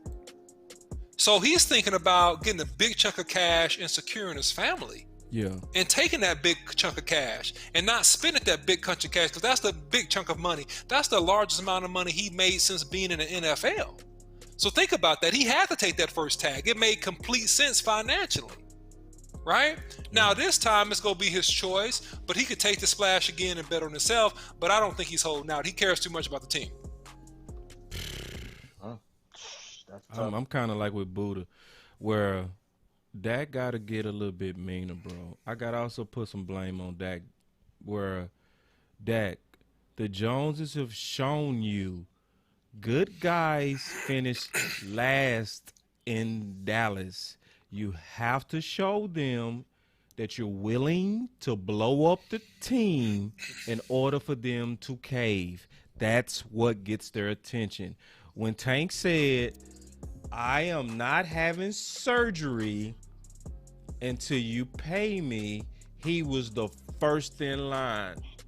Now, Dak was shaking hands. He was going to the soccer tournaments. He went to the Earl Spence fights. He was still the brand ambassador. Tank didn't go to none of that. Zeke didn't go to none of that. They was like, "I ain't paid. Why am I going to continue to get you paid?" They didn't go to any of that. Dak did. And they put Dak in the last place. So Zeke said, and see, most people don't know this, Zeke was talking to him on that contract year since January. And they was putting him off. He said, "I know I'm going to get your attention. Go ahead and make that training. Go to training camp without me. I'm going to show you I'm willing to blow this up for my money." And he missed his prep. The Jones used that time to try to use the public against Zeke with the Zeke who, and I'm man enough to stand on what's best for the team by not paying any of these guys market. Right before the first game, Zeke, "Hey, come here. We got a contract for you." Oh, right. And see, what get on my nerves, I'm being all the way honest. People say it's about race. I'm like, look, man, this one's not race. I'm being all the way honest with you. I would say it if it was. I'm not scared to say it. I'm not scared. I'm not gonna tap dance. But this one not.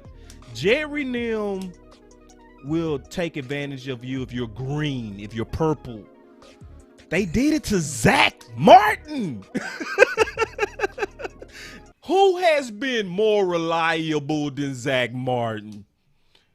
In reps, in leadership, in doing his job.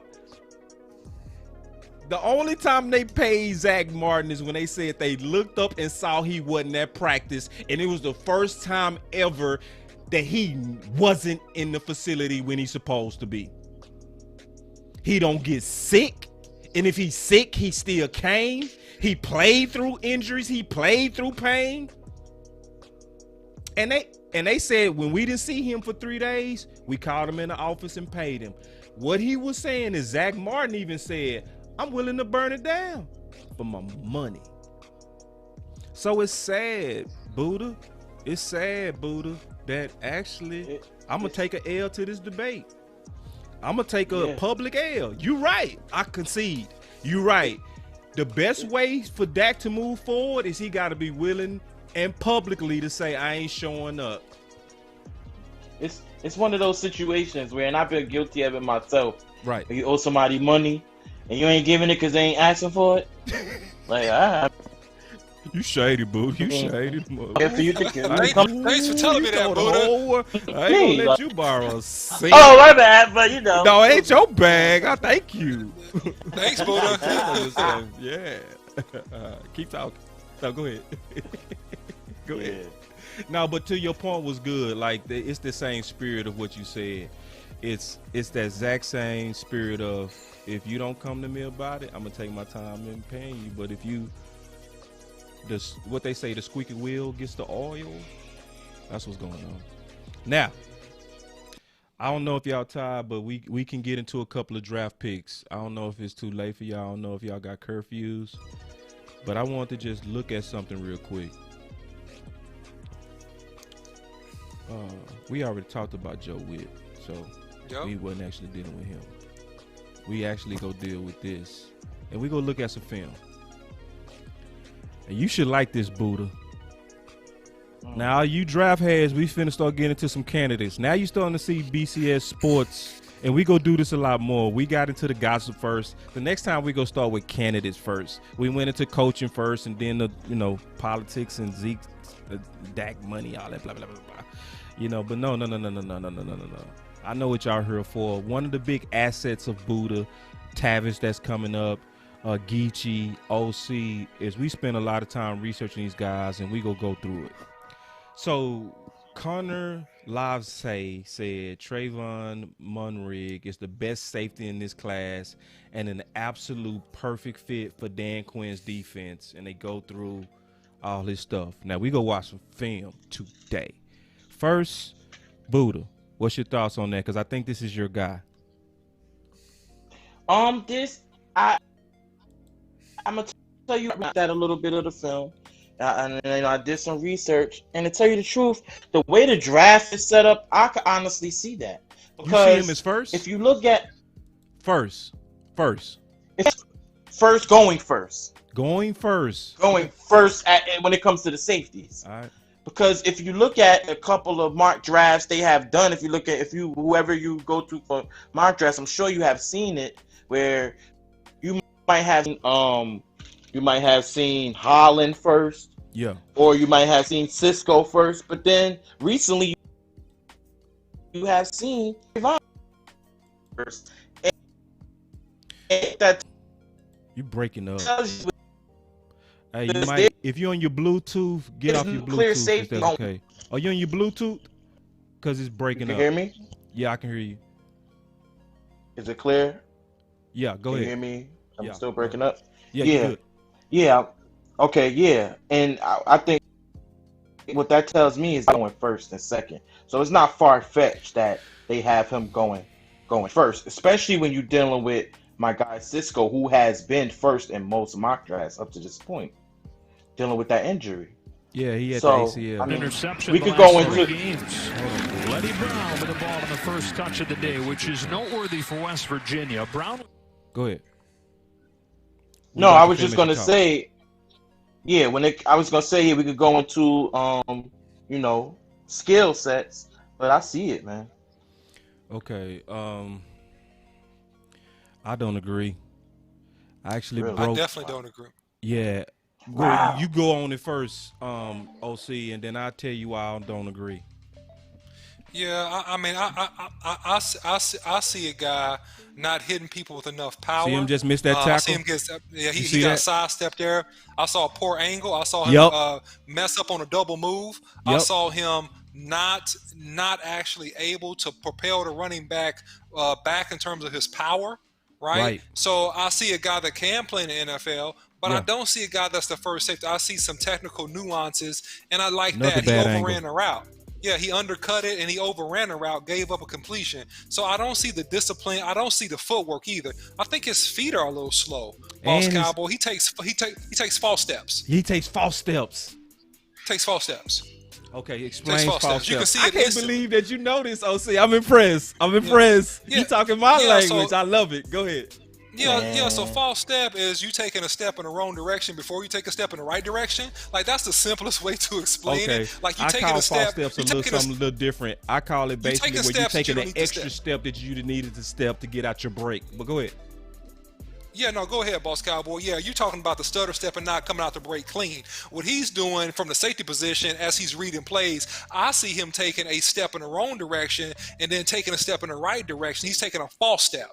And from the offensive line perspective, we call it a false step. Right. So, but your position in terms of him coming out the breaks is also correct as well. Okay. When I broke him down, what I saw was a good player. He's a good player. And I watched about 4 games on him, whole games. And what I noticed is that he's almost like Heat, where he takes bad angles a lot, and it's almost instinctive to him, right? And I think he's been hyped a little bit because I definitely don't see an enforcing safety. I see a tackler more than a hitter, you know? And I'm going to just tell y'all, like, I never go with the hype. Like, I'm writing a book right now with the Boss Cowboy Guide. And you can trust Boss Cowboy. I mean that. You can definitely trust Boss Cowboy because I'm going to show you something real quick. And I mean this. So, all these guys that's up here, a lot of them was surprised. It wasn't a surprise if you bought my book. I was super high on Justin Herbert and explained that it didn't make any sense for him not to be the steal of the draft. It's in the guide. Justin Jefferson was my #1 receiver in the guide, black and white. Jonathan Taylor was my #1 running back, and I said he should be rookie of the year. And I said it never made any sense why he didn't have a first-round grade with 4.3 speed, 6,000 yards, and the exact same measurables as Saquon Barkley. Never made any sense. It was one of those draft grades that they pull out their butt. It's like it never made sense. He had the production. He checked the boxes. He had great pro day, great combine, great speed, all the measurables. And they said, but we see second or third rounder in you. That don't make sense. And then I had also Antoine Winfield as my #1 safety, which was not popular. So when we talking about this guy, I'm not going, and I never talk about they say, this guy say, and this is what they're saying, this is what they believe. Because what happens when you start doing your analysis based on what they say and this and that, you get into the category called group thinking. And you're being molded by others' opinion versus really focusing on what you see. So all I do, and I do my best to do, like during my evaluation periods, I don't listen to anybody. I don't watch any draft shows. I don't look at what they're saying. I don't go to other draft YouTubers. I don't do it. I finish all my homework and then I go cheat and see what they saying. That's what I do. And that prevents me from being manipulated by others' opinion. Because he came out with and I'm not saying he manipulated, he really might see what he see. But I don't see that with this guy. I don't see the #1 safety. You got something else on that booty? Man, listen, B. I feel like I'm being set up, man. I feel like I'm being set up. Y'all set me up. Y'all planned this, right? Y'all got y'all got 2 films. Y'all got no, we letting it roll. This is not highlights. This is a whole game. We letting it roll. And Buddha, and we just graded what we saw. And Buddha, we didn't watch this film before we got on the show, Buddha. No. I'm telling you what my eyeballs see. Yeah, my eyeballs see. Like, that's. But I saw a film where I actually see someone who's a physical person. I seen him run downhill and destroy, put his neck on the line. What he just did right there was physical. I just saw it. Let me rewind it just a little bit, just to recap what I saw. It was physical. Here you go, right here. I like this. Bow, run through him. You see that? Yeah, that was nice. I like that. But keep going. So we're not saying he's another thing weak. Another thing is I like about him is he can read the QB eyes. If anything we lack of on our squad right now, especially, I mean, we talking about Woods. We had Woods. Yeah. So I mean, not to say that anybody is better than Woods. No, but anybody I mean, better than Woods. Yeah, okay. Anybody better than Woods, bro. So a caveman could do it. Like, I mean, but yeah. When it comes to reading the quarterback's eyes, and he's a verbal leader. I mean, he's a verbal leader. A verb. I mean, literally, but a verbal. Are you in love? No, It sounded like you in love. And the guys where do you see the hit him? Like, I've seen it. I seen it in his film where I saw him hit a guy and he stood over him after, like, get up, what's up? And I feel like that's what we missing culture wise. You know? Yeah, but Buddha, I'm looking at this film, Buddha, and I've seen him do this probably the last 5 run plays in a row where he runs up to the pile and he stops and stands around. I don't see him with an aggression coming downhill wanting to get a piece of that action. I see him running up, or either I don't even see him in the film. Right? I see him running up and he's stopping, patting somebody's back right around the pile when he has a chance. If you get up there a little bit quicker, stick his nose in and make that tackle. I want it right here. Come on. What you doing? He's jogging. Come on. He's jogging. Yeah. He's loafing. That's a loaf. Yeah, that's a loaf. That's a loaf. I would have graded that a loaf. Yep. That's a loaf. Look at him right here. Okay, it's a run play. Come on. What you doing? Why you stutter stepping? Yeah, he didn't go in there and bang that pile. I agree. He's stutter stepping, looking at, oh man, he's looking to see, oh, did somebody else make this tackle? Yeah, no, man, run downhill and get some action. Some action. I agree. Now, are these things now dealing with? We just praised a guy like Joe Whitt, who's coached up cats like Randall and Shields and Now, is this teachable stuff? Man, you can say, like, are these deal breakers? You can say that it's teachable, but we're talking about your natural tendency. Yeah. And maybe you become more committed when you got $1 million. Maybe you become more committed. Yeah. But the over under on that is that at some point when we're gonna need it most, you're gonna go back to your natural tendency. Oh, man. I want to see what you are before I paid you. Right. If I don't see what you are before you made $2 or $3 million, then you can't tell me you go change who you are because I gave you a big contract. That does not sell. And we said that same thing with Deal Pet last year, where people start falling in love with Deal Pet, and I start showing them like, bro, he missed 6 tackles versus versus Bama, like bad. Like, can you teach them to tackle? At 17, I shouldn't have to. That's the 17th potential pick. Your first 2 rounds, I shouldn't have to teach you how to have instinctive killer in you. You have supposedly been anointed to be that guy. So I want to see it on the tape. This is my guy right here. Let's just watch. Let's see if it's different. My number 1 guy is this guy, Andre Cisco. I can see him point his guys out, putting them in position. You see that? That's how the film start. You see him quarterbacking right there. So let's just watch. Boom! You see that? That's a dog out the gate. Boom! Somebody else. He knocking out everybody. Barking. That's barking. That's a leader. That's the G. This is the first 2 plays. So yes, that guy did say he's the number 1 safety, but let's look at the film. Let's just watch. So I'm watching. This is play 4. Downhill. Let me see. He looking for something. Didn't get nothing. Cool. I might be too crunk on him.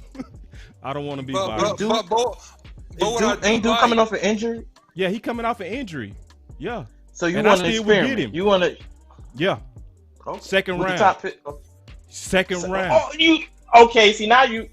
Okay, yeah, so if that's the case. Okay. So if you're saying, let me tell you. Let me pause it because I would do it because I was also super pro Eddie Jackson. People come back from ACL injuries now, man. You know what I mean? ACLs used to almost be your death sentence back in the day. No, people come back from that. But go ahead. What was you were saying something as I'm watching tape. True. But I'm trying to second, but at the same time, if that's the case, and you don't feel like... You must be on that Bluetooth, man. Go ahead. My boy Marcus say, boss, you on it. I've been on Cisco all year. I know I'm on it. Go ahead, though. Yeah, man. You in the draft room, man. You got to win your war on tape, man. You can't talk me into this. You got to show me into this. I mean, I can't. I mean, but for the most part, like I said, who's number one if you talking about him in the second? Who could possibly go first round? Somebody's going to go first round. No, that don't mean that. No, you don't have to pick. You don't have to pick a safety in the first round. Now, if you're worried about that injury, you should draft Xavier Henderson out of Michigan State. That's who you should draft if you're concerned about that injury and you want somebody ready to go. I ain't worried about it. Yeah, I'm saying if you're worried about it, then Xavier Henderson is a better safety than my TCU guy. He's going to be the better safety coming into the league.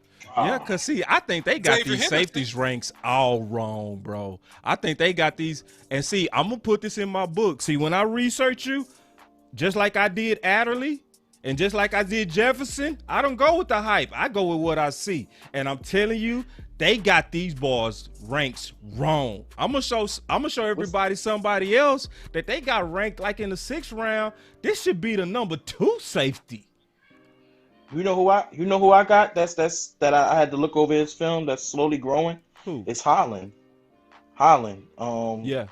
Javon Holland. Yeah, Javon Holland. I believe his name is. He grow. I see something in him too. See, but I want to send me the link because I want to put these guys to where everybody that's watching this show go be able to watch it all together with us, because I don't want to hype them. You see, look, but see, this is what I like. If you watch him, you see him putting balls in position every play. He's quarterbacking that defense. You see it. Yeah, he's more vocal. He's more verbal. That's him on that tackle right there. You know what I mean? To me, this is the best safety, and it's not even close. Well, I ain't gonna say it ain't even close. It's some people out there that I think rock with him. Let me turn. That's him right there. Another sure tackle, getting up crunk. Just for a tackle. They got the first down and he's still crunk. But boss, let me ask you this. If you talking about, I mean, if you're talking about Cisco and wanting him to be in the second, you should want Trevon to go in the first. He's there to push this guy back, and he probably could be there. Cisco could be there for us in the second. And I agree. Like, I want them to keep hyping, you know, my TCU safety. I want that. And I want the guy that I really want to be slept on. That's exactly right. That's him right there. Another sure tackle. No bad angles. And I watched all kind of tape on this guy. This dude is a super sure tackler, bro, and a major enforcer. I like him because what I see when I watch him is he loves the game. He crunk just because he hitting. He don't care if it's a first down. He don't care if it's a tackle for loss. He just glad that he was in on the action. And when I look at what our defense need, we need a guy that's going to come in my opinion, that's going to be an enforcer, somebody that's going to put guys in position, lead that back end, and also be a barker, somebody that's going to get like everybody just like in it, like where it's contagious. That's what I see with Cisco. You know who he remind me of? Who? He remind me a little bit of Buda Baker. Yeah, a slower Buda Baker. Buda Baker played faster. This guy's This guy's not. He doesn't play as fast as Buda, to me. But I see what you're saying in terms of that bang, the passion. Bang. Yeah, the passion and playing hard and just Oh, see, you had something else because I want to show another safety that's on my radar, and then my draft guys going crazy, man. The draft guys, y'all going crazy. My boy Tavis say Paris Ford, baby. I'm not gonna turn him on because then we ain't gonna never get out of her. His tape's so beautiful. I mean, Lord. But go ahead, OC. No, boss Cowboy. Keep it rolling, man. He comes up and tackles Cam Chancellor-ish. Yes, a young Cam Chancellor-ish. That's how he looks. That's how he looks because people thought that Cam Chancellor was too slow coming out of VTech, right? So he looks Cam Chancellor-ish, and I think that in a couple years, I mean, he ain't feeling his man body yet either. Right, in a couple years, when he feeling his man body and he get in the NFL weight room and NFL lifestyle with steak and lobster dinners most days, he's gonna be hurting some people. Yeah, they say that's what I think. Yeah, so I'm gonna go back and check. They say they just blocked us on YouTube. I'm gonna go back and check because I got permission to use these clips. Okay, so I'm not doing anything that's out of bounds. Like I know the copyrights and I've followed the procedures and I've put them in the descriptions and everything that they said you're supposed to do to be able to kind of showcase other people's YouTube. So I'm in compliance. It's probably something technical. I'll figure it out. But anyway, just come over here to Facebook and watch it over here. Okay. But anyway. So who's this number 2? I want to know, bro. Oh, they talk about number 2. My safety? Darrick Forrest. They got Darrick way too low. Okay. Yeah, I'm finna turn him on right now. Like, Darrick Forrest is my guy. Like, and I see him he ranks so low, it don't make no sense where his ranking is to me. And a lot of people go look at and say, boss, ain't nobody talking about him, but just keep watching. And see, this is the deal. When I watched him, I watched all these guys, honestly, more so on how they play in big games, okay? So, because big games to me tells the most about you. I'm not as much interested on what you do against North Texas or SMU. I want to see what you do when Ohio State come in town and you are pretty much considered one of the few guys that has league potential. Will you rise to the occasion? And he does. You won't see him this whole tape miss not one tackle. And he go lay the boom pretty much the whole game. Like, OC waiting on it. It's coming because I watched this whole thing. And I watched other tapes on him. That's him right there. The dude is a playmaker, man. He's a playmaker. He's a dog. He doesn't have the dog in the fight of Cisco, but he's right underneath him. But they are both very sure tacklers. Like, if you looking for somebody to come in and be a right now upgrade to Xavier Woods and make and enforce those tackles that he missed, Cisco and Darrick Forrest is your guy. And we just kind of crazy. I see a lot of Kobe Pill going on down. That's him right there. That's him. That's Forrest right there. Yep. You saw some what going down? I said in the chat. I said they going hard for Kobe Pill. Yeah. He's all right. Yeah.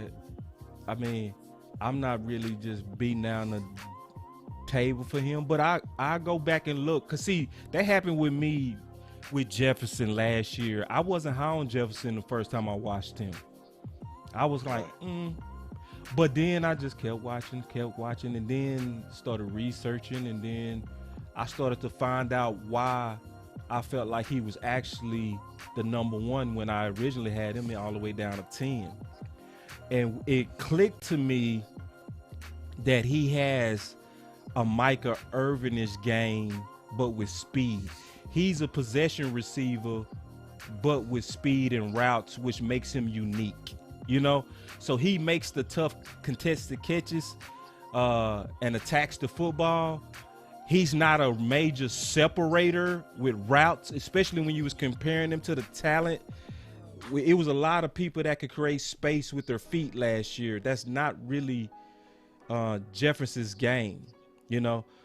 But he reminded me, OC, of Jarian, to where Jarian wasn't like that. He wasn't gonna get a lot of separation, but he was always. You see him knock that ball out. Hold on, hold on. I'm talking. You watch.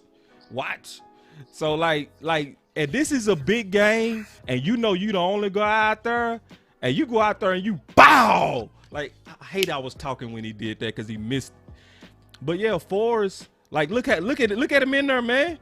He ain't in there to be nice. Yeah. Watch this. Well, that's what you. Bow. Get that ball out. Yeah, man, come on, man. And it's Ohio State. He by himself out there, basically. It's a bunch of athletes on the other side, and it's just you, pretty much. Cincinnati wasn't a bad team, but they wasn't built like Ohio State. Dude gonna make play after play after play after play out here. Go ahead, OC. No, I mean, that's what you want to see with your safety. You want to see a guy that wants a part of the action. You want to see a guy running downhill. You want to see a willing tackler. You want to see an able tackler. You want to see a guy that's physical at the point and that can run ankles very, very well, because that's what you're going to need in today's NFL, especially with all the spread concepts. And you see this more so in the last two safeties. I don't see that quite as much in my TCU safety. I'm sorry, I just don't see it. That come up, that crazy, that dog. I don't see it. No offense. Yeah, and I ain't apologizing to Buddha because he got a favorite. I don't care. I'm gonna have to do some field sharing around this place. You do it, because I mean we put on the tape and we just judging what we see. Like we show, your feelings hurt. We hurt your feelings because we told you the truth. Nah, you gotta get out your feelings, because we showing you on the tape. We showing you, like we, as soon as the tape started, we saw him missing tackles, and we saw him with bad angles, and we saw loafing, and we called it out. I know old boy said he's the best safety. One bad game. You giving passes? If you're the number one safety, if you're the number one in any position in college and you're projected to start in the NFL, man, you don't have bad games. What is that? Yeah, and you don't have no bad games against college players. Bad games. You can have bad games, but for the most part, you right. When you're the number one safety, no, not significant. Not significant. You might see a couple of plays, but plays, not game. And then the only way that you will get any type of reprieve in my mind is if you're playing against like the other top dude that you're going against, right? If you're playing against one of the top dudes or another top dude and he's another NFL. Look at him. Hold on. Let me rewind that, OC. It's the subtle things you see that where they show you he's a dog. I didn't mean to cut you off. No, I saw him. Oh, you saw him? In that pile? Yeah, and this dude is low. Then he muffed. Yes! He doing that to a lineman. He did that to a lineman. He dog. To a lineman. Yeah, to a lineman. Like, he not going to miss no tackles today. You know what I mean? And this, at all. The only thing that, and this is a big team he playing. This is when the pressure's on. This is when you know the NFL scouts in the stands. Jabari, when you was playing LSU and I was playing LSU at U of H, we knew that was a game that scouts was at. Yep. And it was like, this is where you got to show up if you want to get paid. They know that. So do you show up? And he show up. And nobody talking about him, bro. Like, nobody. Like, it's crazy. Like, that's why I don't, this is why I always say this, man, and I believe this from the bottom of my heart. And I'm going to keep saying this. I say, stop copying off people that make these. Because the average first rounders, 60% of them play okay, 40% end up being bust. That's a D average in the first round. So I don't get caught up on he say, that's him right there on that tackle. Another sure tackle on Fields. You see him miss a tackle yet? We just started the field on our TCU safety, and he was already missing tackles. You ain't seen him miss no tackle yet in space. It's hurting your feelings. You one of those guys, when you see evidence, you get mad. No, I'm just saying that. Oh boy, messed up my case, man. Whoever that writer was, man. You're killing me, man. No, he didn't mess it up. I just think he hyped. This is never why I got say him in the guys first get round hyped in my mock. because everybody starts saying he the man, TCU, he the top corner, and I turn on the tape and I don't see it. I just don't see it. Like doing the same thing with certain, and I don't see that. I'm going to a guy that got a 6th round grade. This tape look better. He looked like a more enforcer. He looked like he more active. Nobody talking about him. It's because most of the evaluators make D's, so why trust them? Trust yourself. Trust yourself. Trust what you see. You fighting for him. I see you in the chat say you fight. Why you fight for him? You can't vote? I mean, really, if we want to talk about sleepers, put on my dude Hufanga from USC, telling no, that we'll see some Palomalu on the film. Man. Let's that's next episode. All right, we'll Dr. Dre. We'll do that. So listen, OC Buddha. I'm gonna cut off the film right quick. I need to figure out what's going on with that YouTube. That is kind of bothering me. Talking about we got shut down. Like somebody put that in chat. See what's going on over there. But anyway, real quick, I just wanted to just kind of say something. But before I kind of close out, did you have anything else, Buddha? No. You know, we got a lot more to go. We got a lot more film and a lot more guys to go through. You seem Plenty like of your time. feelings hurt. So in the war room, you would be one of them guys that if I presented evidence to you, you'll be like, "But I was fighting for my guy." Would you be? Nah, I'll be that. You ever seen that? Nah, I'll be that little. You ever seen that GIF with the little boy, the black boy, kicking the table when he mad? That's me. Hold on, OC. Before you speak, I want to talk to my boy Marcus from Bluff City, man. Marcus saying, "I agree with you, Marcus. I agree. These dudes who are experts don't watch tape. They go purely off hype from other experts or watch highlights." I do agree, man. I agree because some of this stuff, when you really doing the homework, you be like, I'm not seeing what they saying, man. I'm not seeing it. And that's why I think you hitting that dead on, Bluff. And that's why I think a lot of people, when they evaluate and get caught up in what I call groupthink. And I don't call it that. I actually got that from Eric Mangini, and he was talking about making sure you turn off all the noise because you can get caught in groupthink. And it's one of those things to where I practice not getting caught in that sauce of others' opinions and reading other opinions. I only want to say what I see. Because there's a lot of people that's super hype on the linebacker from Tulsa. I'm not. At all. Right. Oh, called them out. Yeah, I'm not hyped. Like, I see the athleticism. I do. I see athlete. I see look great in pads. But I also see slow feet, slow pursuit, slow at diagnosing, and average effort. And I wrote it in the guide.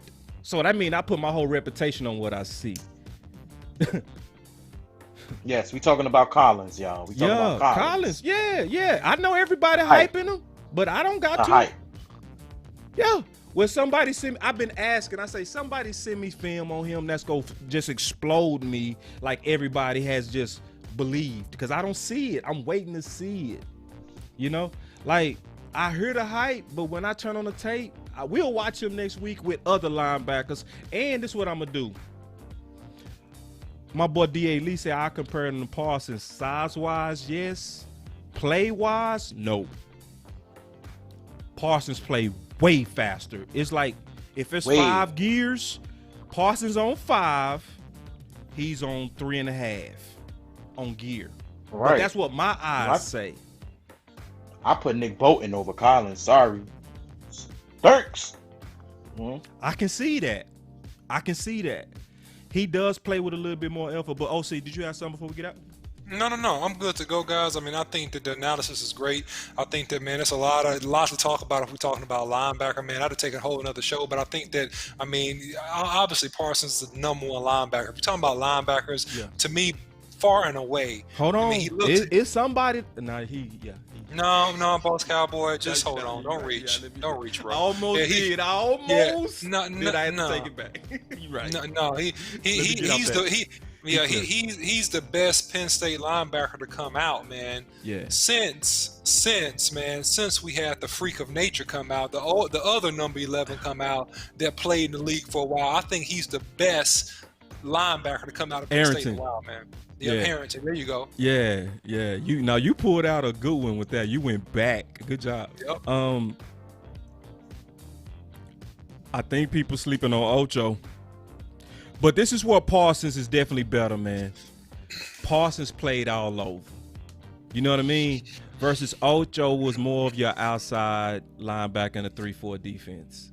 So you don't see him playing all over. You would have to pick him like how we wanted to pick TJ. Okay? Why? And let me explain that, because I hear a lot of analysis that I don't agree with. It was not easy to pick TJ Watt over Taco. It was not. And let me explain why. Taco, if I remember right, was playing in a 4-3 defense at Michigan at the defensive end position, and he put up very good numbers, had 9.5 sacks as a senior, right? So you see the production. The only thing that hurt him was his combine speed, but the tape said he was going to be a good player, right? You also saw him with the head in the ground because he was at the 4-3, and we was a 4-3 defense with Rod Marinelli. TJ was playing outside linebacker out of a 3-4 at Wisconsin.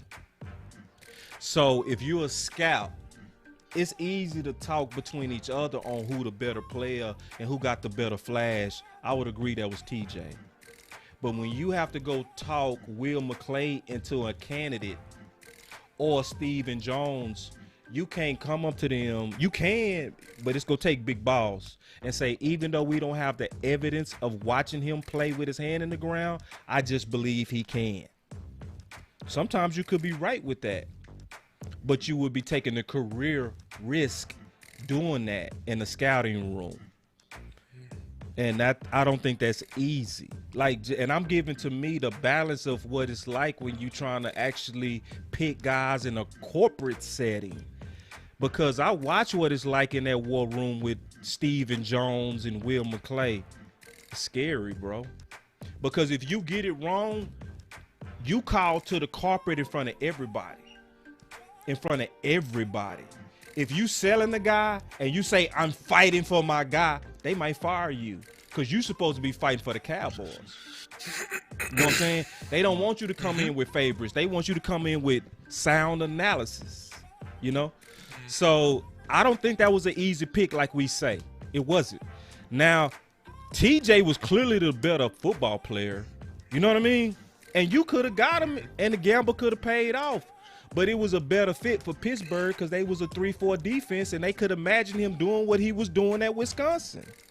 So I'm saying all that to say that's the same thing with Ocho at linebacker. I would take the gamble because I just saw too much freakishness. But I could also lose my job if it didn't work. You know what I mean? I would bet on Ocho, though, because I think who's the most freakish guy at linebacker is him and Parsons. And I think Ocho from UT is greatly underrated. You got some on that, OC? Yeah, underrated. I think that there's some inconsistencies to his game that will cause you to believe that he's underrated. I think that he's a guy that, I mean, he has talent, he has ability. But to me, Parsons is still my number one guy, man. He has a freakish twitch to him. He's versatile. I don't see anybody that has a football IQ that's decent where you couldn't see him putting his hand in the ground. Like, he has the explosiveness to be able to come off the edge, and his combine numbers will confirm what I think I'm seeing. Mm-hmm. I think he also has the strength. He has the strength to fight off an offensive tackle and have the looseness of his hips, the fluidity to get around an edge. And we know he can run around the football field and make a bunch of tackles. We know that already. Yeah. So to me, it's Parsons, man. Me. Right. Buddha, you okay? Yeah. Yeah. Oh, that was an uppercut. No, I just asked. Was you okay? Hey, you was in the war room today, man. We just had us a quality. I call it. We had a quality. We reason today. Like OC and I do this a lot. We reason together. We fight, and then we finish with a solution. So you just kind of got in the gauntlet today, and you got beat up. It happens, bro. No, I'm just messing with you. Real quick, just want to talk about something before we get out of here. We gonna definitely talk about 10, and we gonna start talking about our second and third round picks soon. We got some special guests coming up. My boy Tavis coming up, who's really into these. He really wanted to push Paris. We gonna talk about Paris, the safety, and he growing on me too, man. Like I don't like his weight for the NFL, but I'm almost starting to be like, oh, I don't care about the weight. He play above his weight, but anyway. But we go definitely deal with 10 a lot and talk about the different things that can happen at 10. And get ready. I'm getting ready to write 2 for articles. They'll be out tomorrow, and the page is jumping. Y'all really have the page jumping. I really appreciate it. It's a lot of sharing that's coming from the Boss Cowboy pages, and it's a lot. Like, the numbers are crazy. We just got to fix this YouTube or whatever going on there, but the numbers are crazy good, and I love it. I appreciate you guys. So first, Buddha, make sure you tell everybody where they can find you, and then obviously OC, where can they find you, Buddha? In the gutter, man. In the gutter. On these Facebook pages. On the war. Holla at me. So you go definitely when he say gutter, okay? You go see him at Buddha Delaney. That's where you go see him. That's where you can find him if you want to kind of talk to him and talk ball with him, okay? OC, what about you? Right now, CB the OC, CB the OC on Instagram. But hey, listen, I will have a page up on Facebook. I'll get that done, I promise, this coming week. And then you guys will be able to follow me there too, okay? So I'll be posting some content on the page, all related to Boss Cowboy Sports. But you'll be able to find me there, and I'll drop that on next week's show. I'll get that done. Got you. So Boss Cowboy Sports is... Boss Cowboy Sports, and we try to keep it consistent everywhere. Twitter is the only where it goes a little bit backwards, where it's at Cowboy_boss. Also on Instagram, Boss Cowboy Sports, and then YouTube is Boss Cowboy Sports, and they saying something going on. We'll figure that out. Don't worry about that, y'all. We'll figure it out. We always do. And then y'all have been donating, and I appreciate that. Y'all been putting into the Cash App. I check it, and it grows and grows and grows. I really appreciate that, because what I take from that is y'all saying that y'all see the work that we putting in. And we put in work, man. Y'all see we put in work. We could be lazy on presentation. We can just come out here and just show 3 screens and just talk all day. We can just not show film. We can just be a talk show. But we going all the way out, and we're going to continue to even improve the show. We got more and more coming, more and more people coming that we go keep kind of under wraps right now. But it's a very quality growing team under the BCS umbrella. So, and we appreciate y'all support in putting in the Cash App. And we're going to also set up, we already had a Patreon, but what we're coming up with now is special value features that's going to be exciting. We don't want to just roll out and say, give us $5 a month, but we don't have a clear value that we're going to also give back to you. So anybody that knows us know when I say stuff is coming, it's coming. I'm not lying. Like Booty used to say, man, where the show? I say it's gonna be fire. Just go come. We just don't roll stuff out until we got it right. That's the spirit of the leadership of BCS. So my boy, I heard you, Buddha, but Buddha say amen. I heard it. So what'd you say, Buddha? Nah, you're right. I remember that all summer. Yeah, all What did summer, you my go boy do? Booty used to hit me, and you know he said, "Hey, boss, come on, man. I thought you said," and I say, trust me, it's gonna be worth it. You know, we gonna roll it out with excellence. The OC and I was, you know, forming the foundation of it, and as you can see, we coming out with more and more, and you're gonna see more and more. I mean, I'm gonna lay out one thing that y'all gonna see. I'm gonna tease you with it. Buddha from the streets. Get ready. Also, get ready for Tavis to get. It's too much. I ain't gonna even get into it. And on the clock. Yeah, on the clock, and we gonna start going through a lot of these candidates. Leave them guessing, Boss Cowboy. Huh? Leave them guessing, Boss Cowboy. They go see. They got to tune in to see. You got to tune in to see. No more teasing. Yeah, no, but we got some good stuff coming, man. Believe me. And you know, we also doing what we want to do. We not copying off others. We creative here. You know, so I would say I always say I'm gonna end the show with being loyal versus being devoted. I'm gonna say it every time. Here at BCS, we are loyal. We're not devoted. Michael Lombardi said, what would scare me the most is somebody hired that is devoted to Jerry Jones. Devoted is telling Jerry what he wants to hear, as opposed to somebody loyal who said what he needed to hear. The NFL has a real big issue with devotion over loyalty. People say people are disloyal because they speak the truth. I would even add to it and say assertive, where they speak their mind, speak their opinion, not afraid to be different. People don't like those types, but that's the spirit of the people here. We're not afraid to be different. We're not afraid to speak out. We say it. We say what we see unapologetically. He also said all the NFL wants are people who are devoted. Devoted is the most disloyal thing you can be, buddy. Muhammad Ali's trainer always said how great he was all the time. He was being devoted to Ali. You better find some people who are loyal. If they bring you guys on interviews and they tell Jerry what he needs to hear, they're being disloyal. So when you listen to BCS Sports, Boss Cowboy Sports, sometimes, like you saw Buddha and I disagree. You saw the OC and I disagree. You also saw us agree. The spirit, though, of all of us is we're trying to be loyal to whatever is the best idea. And the way to get there sometimes is fighting. Sometimes you got to debate it out. Sometimes you got to hash it out. And then you're there to what's best for the Cowboys. That's the spirit of BCS, and that's what we stand for. We out.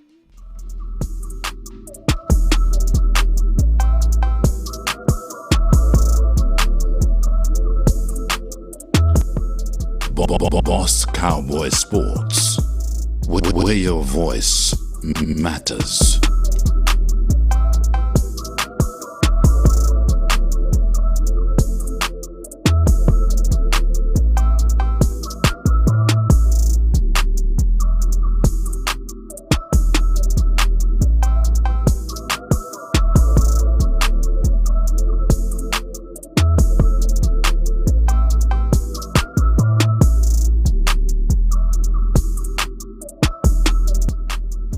Boss Cowboy Sports.